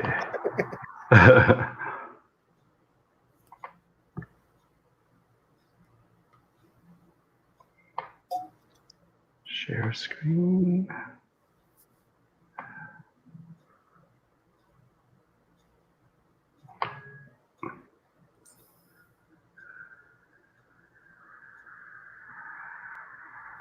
I'm waiting for it to come up. Maybe I'll do the sharing my entire screen. Maybe that'll help. Nope. Oh my God. Nope, that didn't help at all. What you should do is see if you can pull the actual image up first. Okay. And share the screen. How's that? Let's see. Okay. Share screen. Oh, cut out. Yeah, there we go. Man, we just had this too. We were like doing really well. It's life. It's live. That's the fun of doing it live. Hey, there you go. Did you get it? Okay, cool. That's Speed Spectre. Yeah, that's the Speed Spectre page 2. So actually we can that question kind of relates to this image because so for the longest time we just had like the six main characters, and they all have their own personalities, and I like each person, like each character's personality. I like drawing Martian Jones more than anyone because he's so like elastic, and he expresses a lot of like crazy, funny, like cartoony faces. Kid Nefarious is cool because he's just kind of like this stoic, kind of mysterious, badass. Ghost Girl is very goofy and very kind of aloof. So that's a lot of fun there. Mummy Girl is the smart, kind of like tough female like character who's just like, you don't want to mess with, and we actually incorporated a lot of her powers. Like she's actually pretty powerful in terms of what she can do, and you'll see that in the later comics. The Skull Brothers are, I mean, they just look cool already, and they're so evil, and they have so much potential to like backstab. So they're like the perfect Loki. But this character, Speed Spectre, are the evil twin versions from Harry Potter. Yeah, exactly. Evil Weasleys. We didn't have a chance to like develop a Speed Spectre, and there's another one. I don't know if we'll get to him. It's the kid that rides the giant Manowar. That's his name, Manowar. But so with this one shot, I was able to have fun with Speed's character, and he's somebody who is really obsessed with social media. So everything he does, because he wants to be like the fastest and the greatest supervillain to have ever lived. So he thinks in order to do that, he needs to share it with the world. So he's constantly on Snapchat or whatever name that we come up with that's not, Snapchat. So this image right here that you're seeing is actually him like doing a selfie. Yeah, I got that. And he's about to do in the story is he's about to do a heist, and he wants it like completely, like he's doing it. He's only doing it because he wants to get all the likes and all the, all the tags and the hits. So that sounds cool, actually. Yeah, Mark says he loves a lot of the new characters too. Eventually, that you guys want to do your own version of Sinister Six, and then bring back your favorite bad guys. Yeah, that's a fun thing, though. I mean, who's the most challenging for you to draw consistently? It's usually both girls are pretty. Drawing females already is pretty challenging, but the girls are always challenging to draw because I want them to look still very young. They're still kind of like in their preteen to early teenage years. I think they're the preteens. Yeah, so you have to be very careful because you don't want to make them overly sexy, obviously, because that's just going to be real. That's a That's late. going to be. Yeah. So, but Mummy Girl, exactly. Mummy Girl has a lot of like bandages, and she has a really long hair that's always kind of like flittering about. So she's always challenging to draw. Yeah. Okay, that's cool. Let's see. We're seeing the kids mostly in this series, and in the Kid Nefarious one shot, which I know you didn't draw, that was Matthew Weldon. We briefly saw Kid Nefarious's mother. Yeah, yeah. At the end of that episode, do you guys have any interest in maybe telling the stories of the parents before they had the kids, or before the kids were at the school at some point? Yeah, that has definitely been on the table, and actually still on the table. Like I told Mark, like we have so many plans to do things with the Gladstone universe that it's really just like at this point it's like we can only do so much, you know. Yeah, there's only 6 hours in a day, and how much time we have and money we have to do it. Exactly. Yeah. I'm actually hoping that Brian Augustine would want to write about the parents, but we might actually have him do Ironsides. A story about the headmaster of Gladstone School. Mm-hmm. That way, we have more of a background to what he's all about. Mm-hmm. But I would love to do the parents, their story. So because for people, I don't want to spoil the book for people who don't know what the twist on this is that. The kids think their parents are these super cool supervillains, and they find out that they're super villains, but it's kind of like a wrestling show. They're fixed. They're always supposed to lose, and they know that. And they didn't know that, and they kill a villain without meaning to. Yeah. And I always thought that was a really funny thing, because now the parents kind of have to go, oh crap, now we got to protect our kids. Yeah.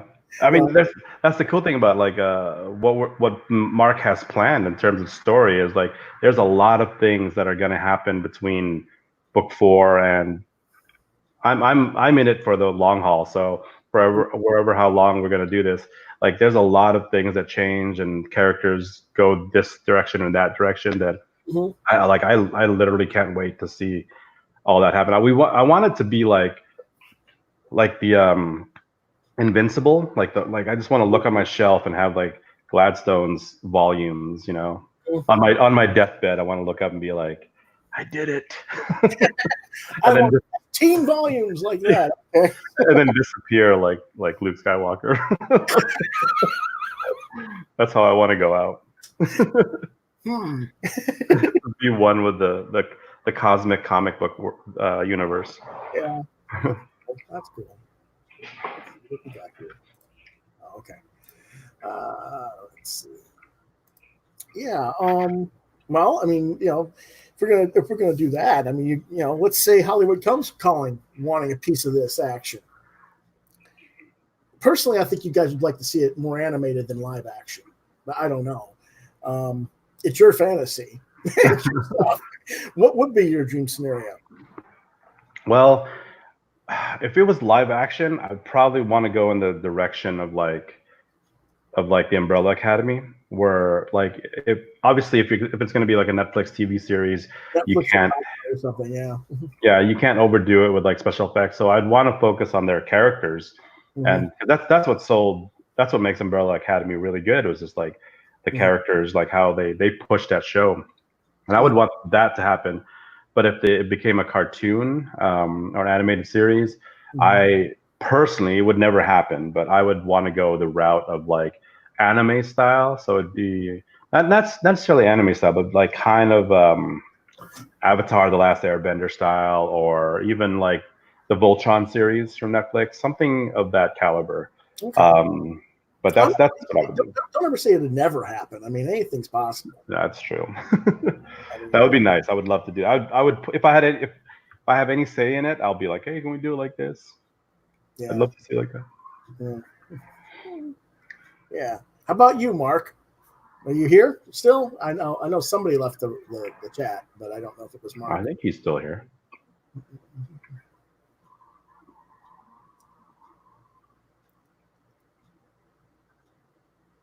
I don't know what time it is in Thailand. Yeah. I don't either off the top of my head. I think it's around noon or 1 in the afternoon. Something like that, yeah. What you eating, by the way? Just bread. It's to calm my stomach because I've been sick lately. So I haven't been throwing up, but I've been feeling kind of like bleh. So it's just like, just a piece of bread, French bread. Okay. And a Diet Coke so that the fizzies kind of make me feel better. It's been a rough new year for everyone, I think. Yeah, that was. I know how bad you felt. I mean, I could almost feel the tears coming out of your face. You were trying to apologize because you weren't going to be able to do the show. It's just like, I wanted to be on the show, really. Well, that last time, that was the job. That was the Starbucks. But this time, I was like, please don't make me be sick, so I have to miss another one. So I was like last night, I took NyQuil just to. Like, I need to wake up and feel at least a little bit better. And I did. But that NyQuil knocked me out. It's that new NyQuil with the Vapo Cool. I don't know what that is, but that thing is like, that knocked me out for 14 hours. Yeah, let me check something real quick here. See if I don't see him. He might have bounced. I don't know. Yeah, he might have. Well, he's active now. Let me see if I can. Maybe he's just waking up. Yeah, no, let me see if I can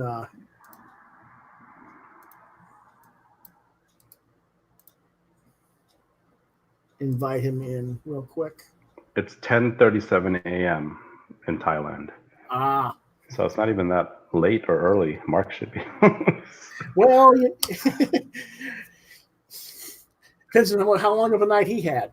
That's true.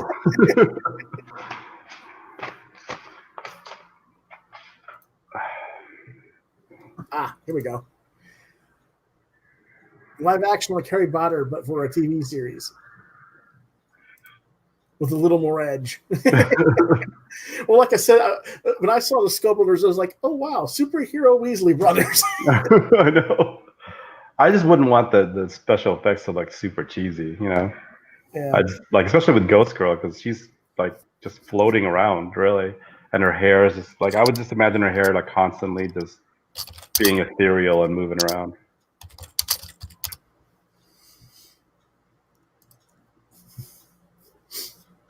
Yeah. Mm-hmm. Yeah, it's been, it's been fun, though. I mean, you guys have been working this series for quite a long time. Like we said, we've had it around for over a decade now. And, I told you, I got 6 copies of Kid Nefarious from you guys from the last Kickstarter. And part of the reason I think you guys had to go to Kickstarter was because of the attitude of retailers. Some retailers, not all retailers. Because I took my extra copies to my local comic book shop. And he goes, oh, I can't sell those. And I'm like, why not? Well, we had that book here when Image did it, and it didn't sell. And I'm like, dude, I was in your store when that came out, and there were no copies in your store. Because I had ordered the original trade. Yeah. I don't know what it is. I don't know why it's maybe it's Mark. he's just got to get the camera anymore on. Hey, what's up, Mark? How's it going? Waking up. Sorry. my you are like a fan right now, like an ocean wave. So, but it's all right. What time is it? It's 10:30 a.m., right? Yeah, it's 10:40. So I should be up, but these days it takes forever to wake up. So I wish I just had to be like out the door in like 10 minutes because I'd be completely ready to go. But I've gotten kind of just too much free time right now. I don't wake up till noon anyway, so I'm the one to talk. So okay, that's good. My schedule runs. I don't go to bed till about 3 or 4, drawing, and then I go to bed. Then I wake up at noon. So he and I are like very much alike. We're just on different time zones. If I was back at West, yeah. I think that's just the way all artists, like mostly at night, is when we get mostly productive. So I actually kept a pretty normal schedule until I moved out west. My father became a security guard on the night shift, so I basically slept in the day because he slept at day, and then when he'd go to work, I'd work while he was at work. Yeah. That way I wasn't bothering him, so he could sleep. But yeah. Yeah, no, normally I'm an early bird, but then post Afghanistan, like coming here, with like so much free time and just waiting on these 2 jobs I'm excited about, just got me in like kind of like a bad routine. So it's like if you're busy, with your job, you're just thinking about doing like creative work, and then you're like motivated. But then if you have like all the time in the world, it actually like kind of backfires and becomes like demotivating. Yeah. So, yeah, I gotta get on the New Year's resolutions and all that, and start kicking some ass. Yeah, I think one of the main reasons that I got all those comics done in the time that I did was because like I would work at Starbucks, and I would literally like at Starbucks I don't really think, I just think about comics and stuff. So I'm always thinking like, I need to get home and finish this page. I need to get home and like at least work on 2 or 3 panels before I go to bed tonight. So it kind of, it does keep you on that schedule of like, I need to at least finish half of the page before going to bed, or I need to finish at least 2 pages this week, but I know I have like 40 hours, but now I'm on vacation right now. I don't go back to work till the 24th, and I'm trying to, thankfully I've been pretty productive because I've been pushing myself, but yeah, I can definitely feel that like, hey, you don't have to do anything. You can play video games. I played the Skyrim Elder Scrolls. Well, if I think you're playing too much, I'll mag you. I'm playing Witcher 3 right now, and it's really, really engrossing. I have like post-Witcher depression because I like watch all the seasons. Like, okay, I want more Witcher, so I'm thinking about starting to play The Witcher or reading the books. But I have a backlog of stuff to read. I'm doing Audible on the Witcher books as I draw. So tonight I'm going to be starting book 2, I think, while I finish some pages. But I'm also like, I made sure that at least 5 days a week I would run, because I'm getting way too schlubby these days. Yeah, same here, and I should be kicking all kinds of butt, but with like a free schedule, but I'm not. It's like the opposite. It's like I'm just bored, so I like, I'll go down and see what food they have, down at the mall. When you're bored, you're supposed to go to the gym, Mark. But it's Thailand, man. Their food there it's got to be good. Right? And then the malls, it's like see, if you go to the gym first, then you've got your metabolism going, and then you can go eat. One like sushi restaurant, and it's like the little conveyor belt or whatever, but like the most you can just eat everything, and like the most your bill comes to is like $15 every time. So damn, that's like deadly, Yeah. Same thing when I went to the Philippines. It's the same thing. Like my parents we would just be constantly eating. Like we would go to a relative's house, and they would prepare a feast for us, and then we'd go to another relative's house. So, but it was all like good, wholesome, like organic food. Like the fish that they would serve was the fish they caught that morning. So you know what I mean? Like it would digest really well. It wasn't any of this like the food that we eat here. What I'm eating now. Exercising, but it's pretty sporadic. But hopefully get back to it. I'll probably run after this podcast. Go down to my gym. Now that we're talking about it. Oh, it's almost 8 p.m. your time. It's almost 9 p.m. my time. Oh, 9 p.m. Okay. Yeah, it's all right. I'll be fine. That's right. You're in Mountain, not Eastern, right? On West. You're on Mountain time. Well, Arizona's Arizona time. We don't do any of like. I forget if you guys switch. It's been so long, We don't touch our for whatchamacallit, daylight savings. Yeah. Arizona doesn't even flinch. Yeah. I think it's all a waste, daylight savings. Yeah, it is. It'd be a lot easier if we just did everything the same. All one big clock. Yeah. But oh well. So you're still waiting to hear back from those job offers, huh? Yeah, I've got one in San Antonio I'm excited about, and then the other is the language fellowship. But then somebody from Afghanistan pinged me, and like they're like, "Oh, maybe you should come back here." And then I think they might hire again, but that's a really stressful environment. Yeah, I don't think Also, we want to go back there it's again. fun, and there's so much routine. So it's the exact opposite of being here. It's like everything's just like clockwork. It's like, oh, I got this thing, put on this piece of gear, did Mhm. this, go here at this time. So it's just being like a rat going through a maze, and Mhm. like just checking your marks and everything like that. So I don't know. It's kind of difficult because part of me just wants to go to America and get a dog and chill Get there a life. forever, and then part of me is just like get the money, So I just have all Get these a life, conflicting so to things speak. going on all the I time. mean, Yeah, get a life, get a dog, just I mean, buy a place and don't get me just wrong. I mean, you've done a lot of service for your country, doing that sort of work, and we always need teachers. And both of us happen to work English as a second language instructors, but people don't seem to appreciate what the educators of our country do. Yeah, I don't understand it. It's like I do understand it in a way, but it's weird that they don't give you more. Yeah. Well, I mean, there's a lot of opportunities and things to do, but it's just getting in my comfort zone to Mhm, do those things and getting the next requirements, whatever mhm. those are for the jobs that look fulfilled and out of the way. Yeah, But absolutely. yeah. All right. Well, hey, maybe I should take off, and then I don't want to steer the show away from Armand too much. So pop Okay. up, or maybe I could be on for like 4 minutes or something like that. If you have No, it's anything cool. specific, I don't want to derail it too much. Oh no, we were doing fine. I mean, yeah. Yeah, we've been talking for an hour and 48. So Okay. nice. Yeah, I've just been playing Skyrim, but I got my ass kicked by all these bandits in a cave. So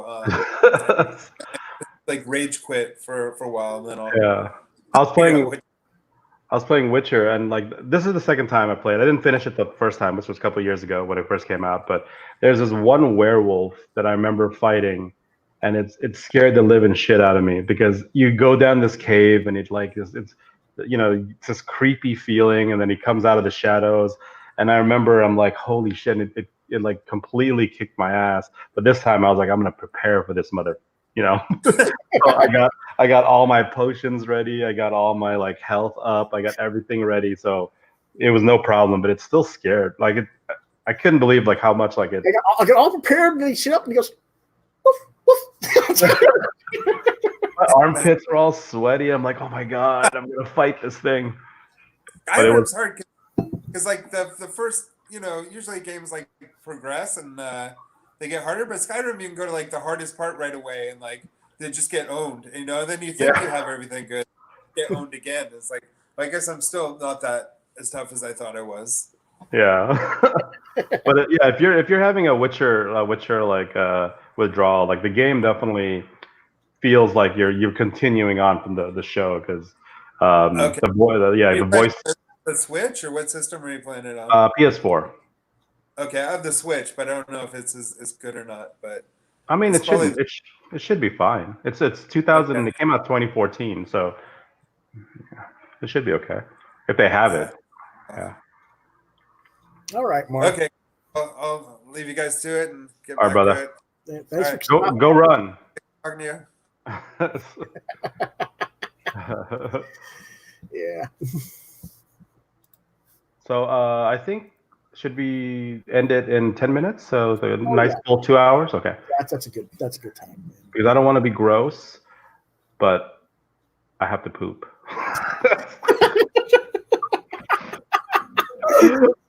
In 10 minutes, I'm gonna beeline to the bathroom. Yeah. Okay. Well, That bread made its way out. yeah. So, Yep. Hey, Armand, this is how it is. I'll put on the police uniform. This is how whenever I do So one of the other things that we can talk about is, or the topic right now is like, so there's a gentleman here in Arizona who owns 4 anime conventions. His name is Greg Fennell.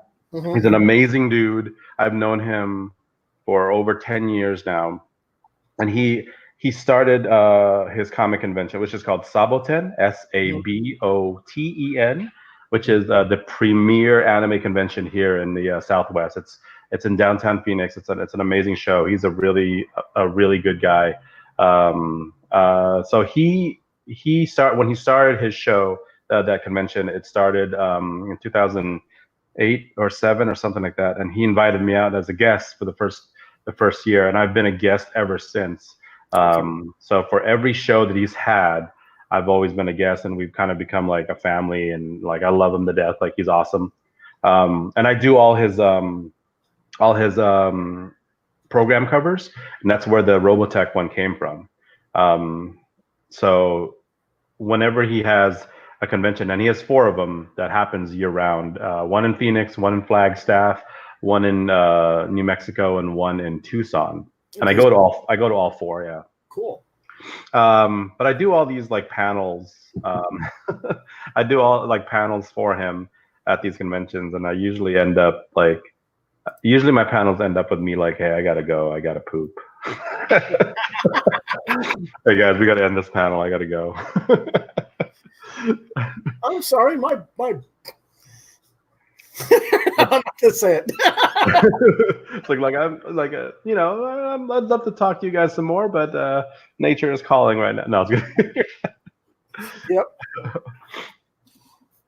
Yep.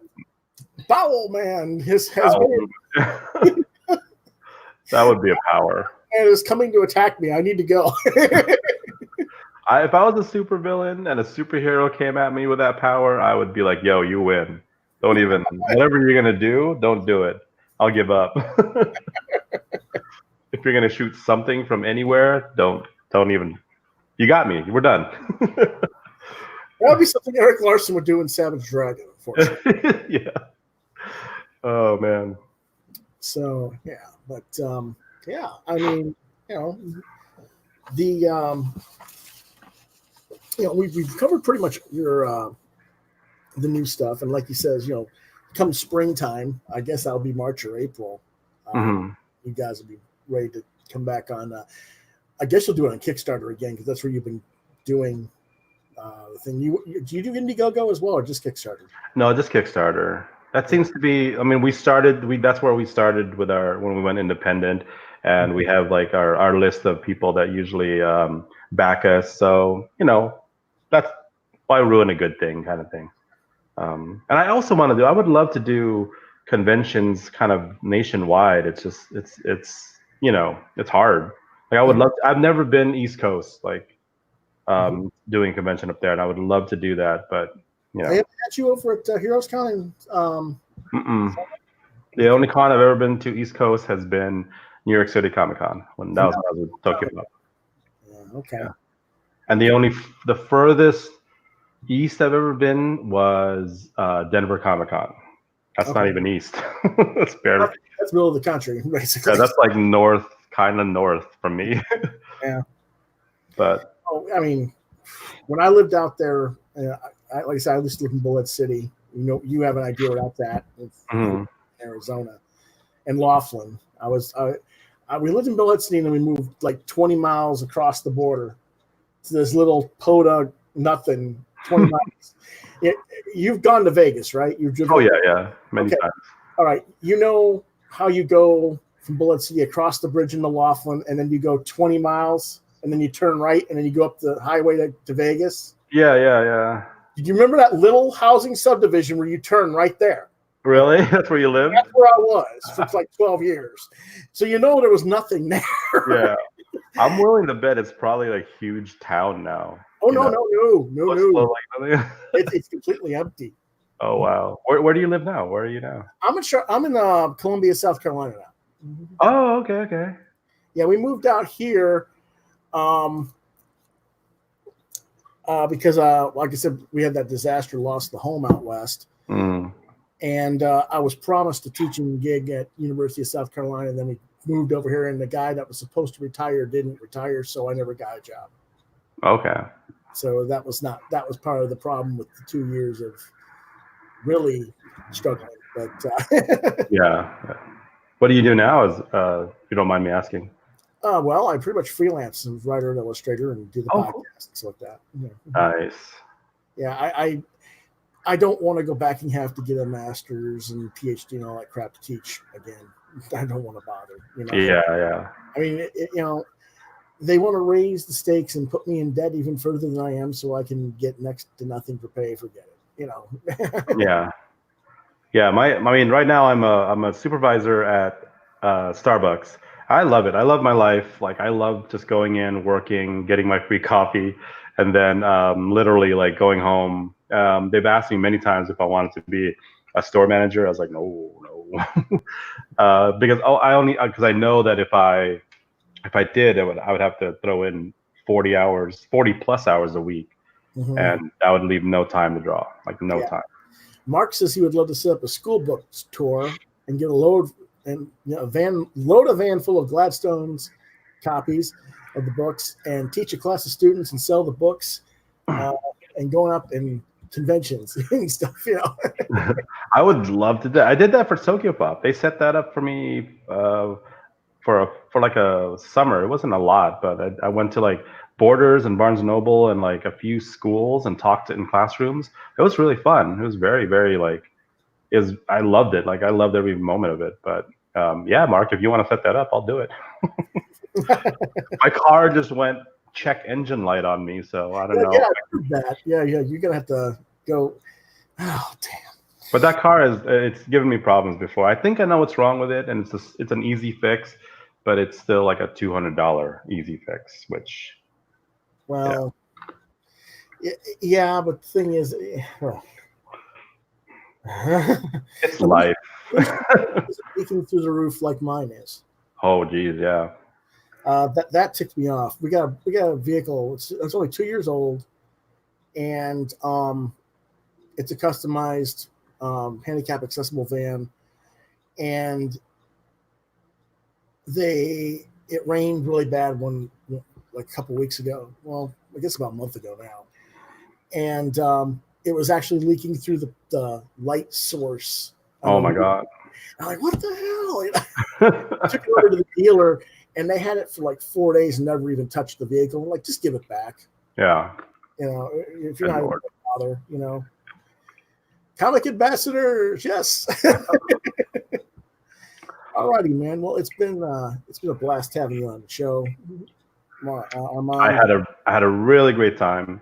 Have me again, man. I would love to do this again. Oh yeah. Well, I'm hoping that we can start having roundtable discussions about just the industry. Yeah. So, it just depends on how your schedule works, because when you're working your regular job, you usually work, Yeah. So, I'm totally down. When the Kickstarter is about to come out, maybe, jump on here, promote it, talk about it. Absolutely. Totally down for that, stuff like that. So, I'm also, yeah, that's what I was going to say. Yeah. All righty, man. Well, I'm going to let you go so you can relieve yourself. Yeah. And I'm going to answer a few of my mailer questions real quick. All right, brother. Out myself. But this has been Armand Villavert Jr., creator and artist for Gladstone School for World Conquerors, as our special guest tonight. And we'll see him around again in the near future. And see you later, buddy. All right. Thanks for having me. And yeah, I would love to come back. It was a really good time. You're always welcome, Armand. All right, brother. See you later. Yep. Okay, let's quickly go into the questions if we can. Let's see. Here we are.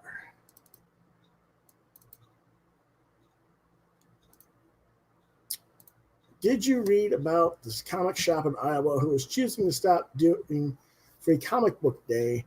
What are your thoughts about this? And that's from Mike in Michigan. I did read about that. There's a lot of retailers who don't really want to do Free Comic Book Day these days because of the expense involved. It's not free for retailers. They have to spend money to get all those books to give away free.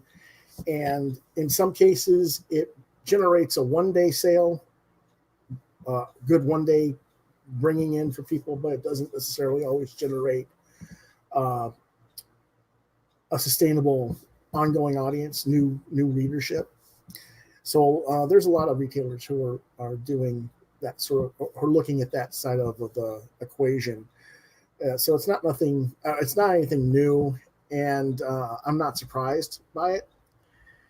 I think there's other things that retailers can do to generate interest in their local communities to bring people in other than free comic book day per se. The gentleman in Iowa, he's in a suburb of, I think it's a suburb of Iowa City, but I don't know. He's in he's either Iowa City or the other major city there in Iowa.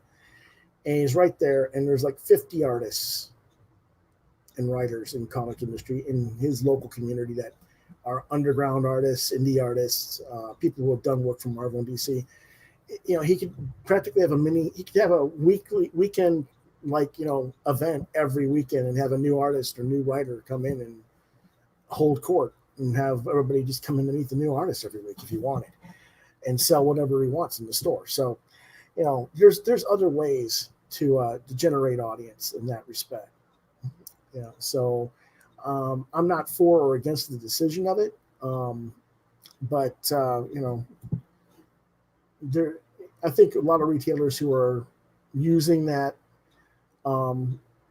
it's not a bad system per se, but you know, if you're not making money and you're eating books that you know can't give away, then don't do it anymore.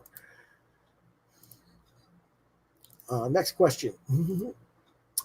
When are you going to have any more guests on the show? No offense meant, but I prefer when the episodes have guests. Well, obviously I had one tonight. The plan is for season 2 to have a lot more guests. So we'll see. You know, I'd like to have not just people, you know, Mark came in briefly, but I knew he hadn't really planned on appearing. He was planning on just staying in the chat. And Patrick came in briefly to talk in the chat. I should have invited him for visual appearance too. I just hadn't thought of it, and I apologize to him for that. But Patrick, if you're listening, you're more than welcome to come online in a future edition. Just get hold of me. But yeah, you know, I'm all open to having anybody. You know, pretty much if I know who you are and I'm familiar with your work at all, and I have no problem with you. You know, we get along and everything. I have no problem with it. You know, so yeah, you know, we'll see about getting quite a few people in for season 2. Talk about different topics and promote everybody else's work. I don't want to get into who I've already addressed as far as privately. I've been seeking to get some specific people, but we'll wait and see until those people have replied. Our next question is from Angela in South Carolina. How many comics and books and DVDs and stuff do you consume that you haven't reviewed on the podcast? Quite a lot. That's another thing that's going to be changing in the format of the show. I'll be doing a lot. I'm going to try to do a lot more reviews than I have been. I do a lot of reviews, but as it is, but I want to try and get stuff because I missed a lot of stuff, and I usually have been waiting on months on end sometimes to get a story arc finished. So I'm going to try to change things up a little bit and do the stuff I haven't done from like last year that I should have done, as well as do relatively recent, like in the last couple of weeks, stuff I've read or this week's new books that I got or something like that. We're going to try and get that going regularly as a regular component of the show for this season. Our next question is from Tom B. And he asks, did you hear about the arguments being made on other podcasts about how artists are, quote unquote, figuring out that they have no value with the publishers? He's specifically referring to Sweetcast. I had to go look up the episode of Sweetcast that he was talking about. I'm not going to name names of who the artist was that made that mention or who Clint Stoker was referring to in that particular episode. Creators who work in this industry always know that we're underappreciated and that we're pretty much at the whim of our employers. I mean, as far as value or no value. I mean,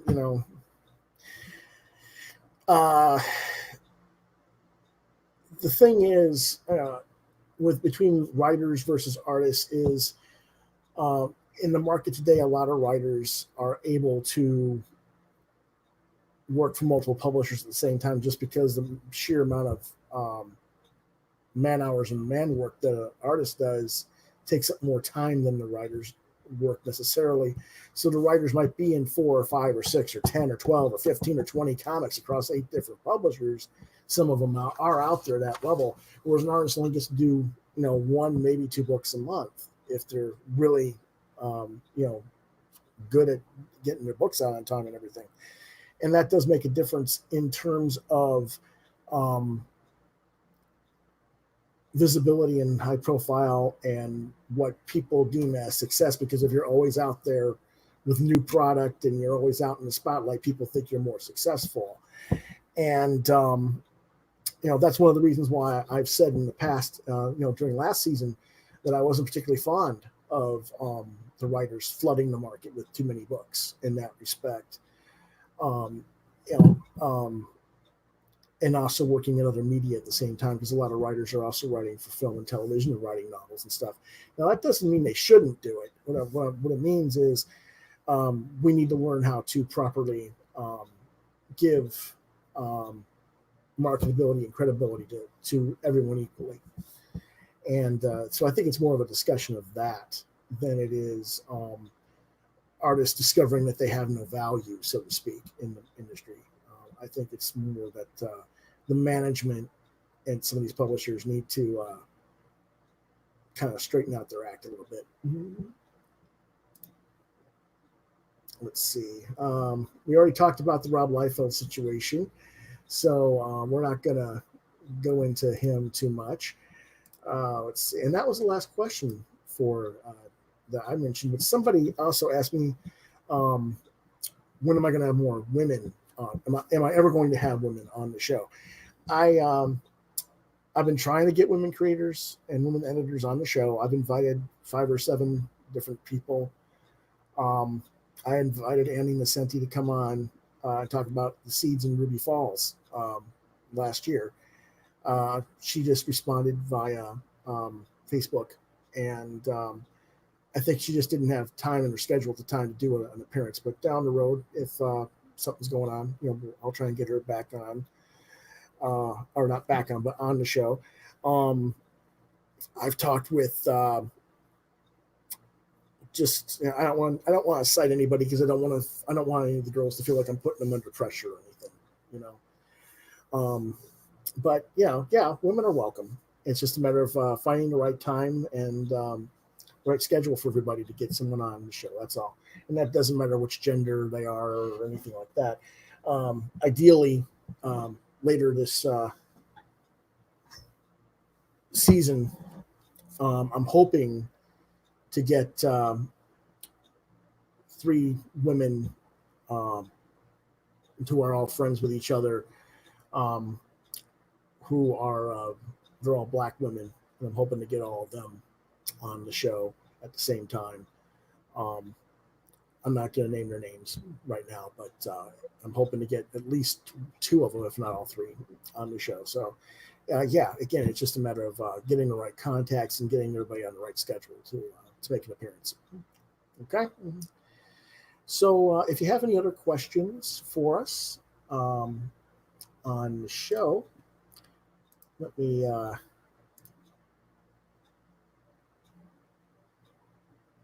see if I can. Nope. This thing's being silly.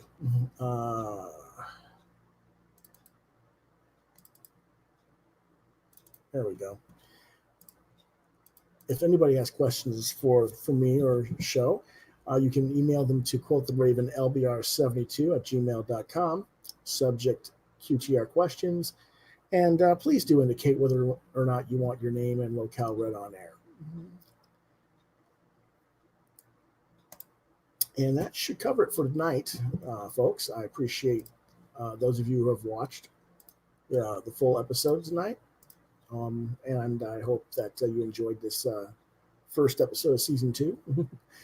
And I hope that next week we'll bring some new stuff going on. I know that I'm going to be talking about some Wonder Woman material, and we're probably going to cover some the Black Science series from Rick Remender and Matteo Scalera in the reviews, and maybe some other stuff as well. And I don't know exactly what all the theme is going to be just yet, but we'll get. I'll be here next week for another hopefully thrilling edition and entertaining edition of Quoth the Raven. So until then, I will give you guys. Hold on a second. This thing's being fighting me again on the thing. You can reach me on Facebook at Lewis.BrightRaven. You can check out my artwork at deviantart.com/BrightRaven. You can check out the podcast here at YouTube at Quoth the Raven, Lewis Brightraven. Again, you can reach me at email at quotheravenlbr72@gmail.com or lewisbrightraven@yahoo.com.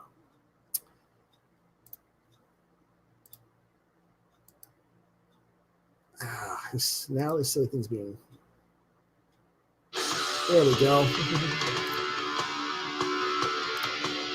One more thing before we go.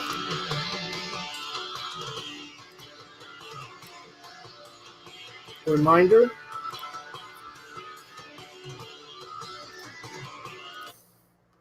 So, sorry about the music cutting out there for you. Reminder. This is an episode and the show in general is intended for ages 16 and up. Well, some of our content that we feature is kid-friendly. The context of our episodes and of the show is to address adults, to inform them of said content, for them to research as consumers in the service of their youth, meaning parents, grandparents, aunts and uncles, teachers, librarians, etc. And as always, there's the possibility of adult language present on any of our episodes as well. So I do TV rated 16 and up. And when I do episodes, it'll be for all ages. I will mark them accordingly in future editions. So until then, let me start that music up again.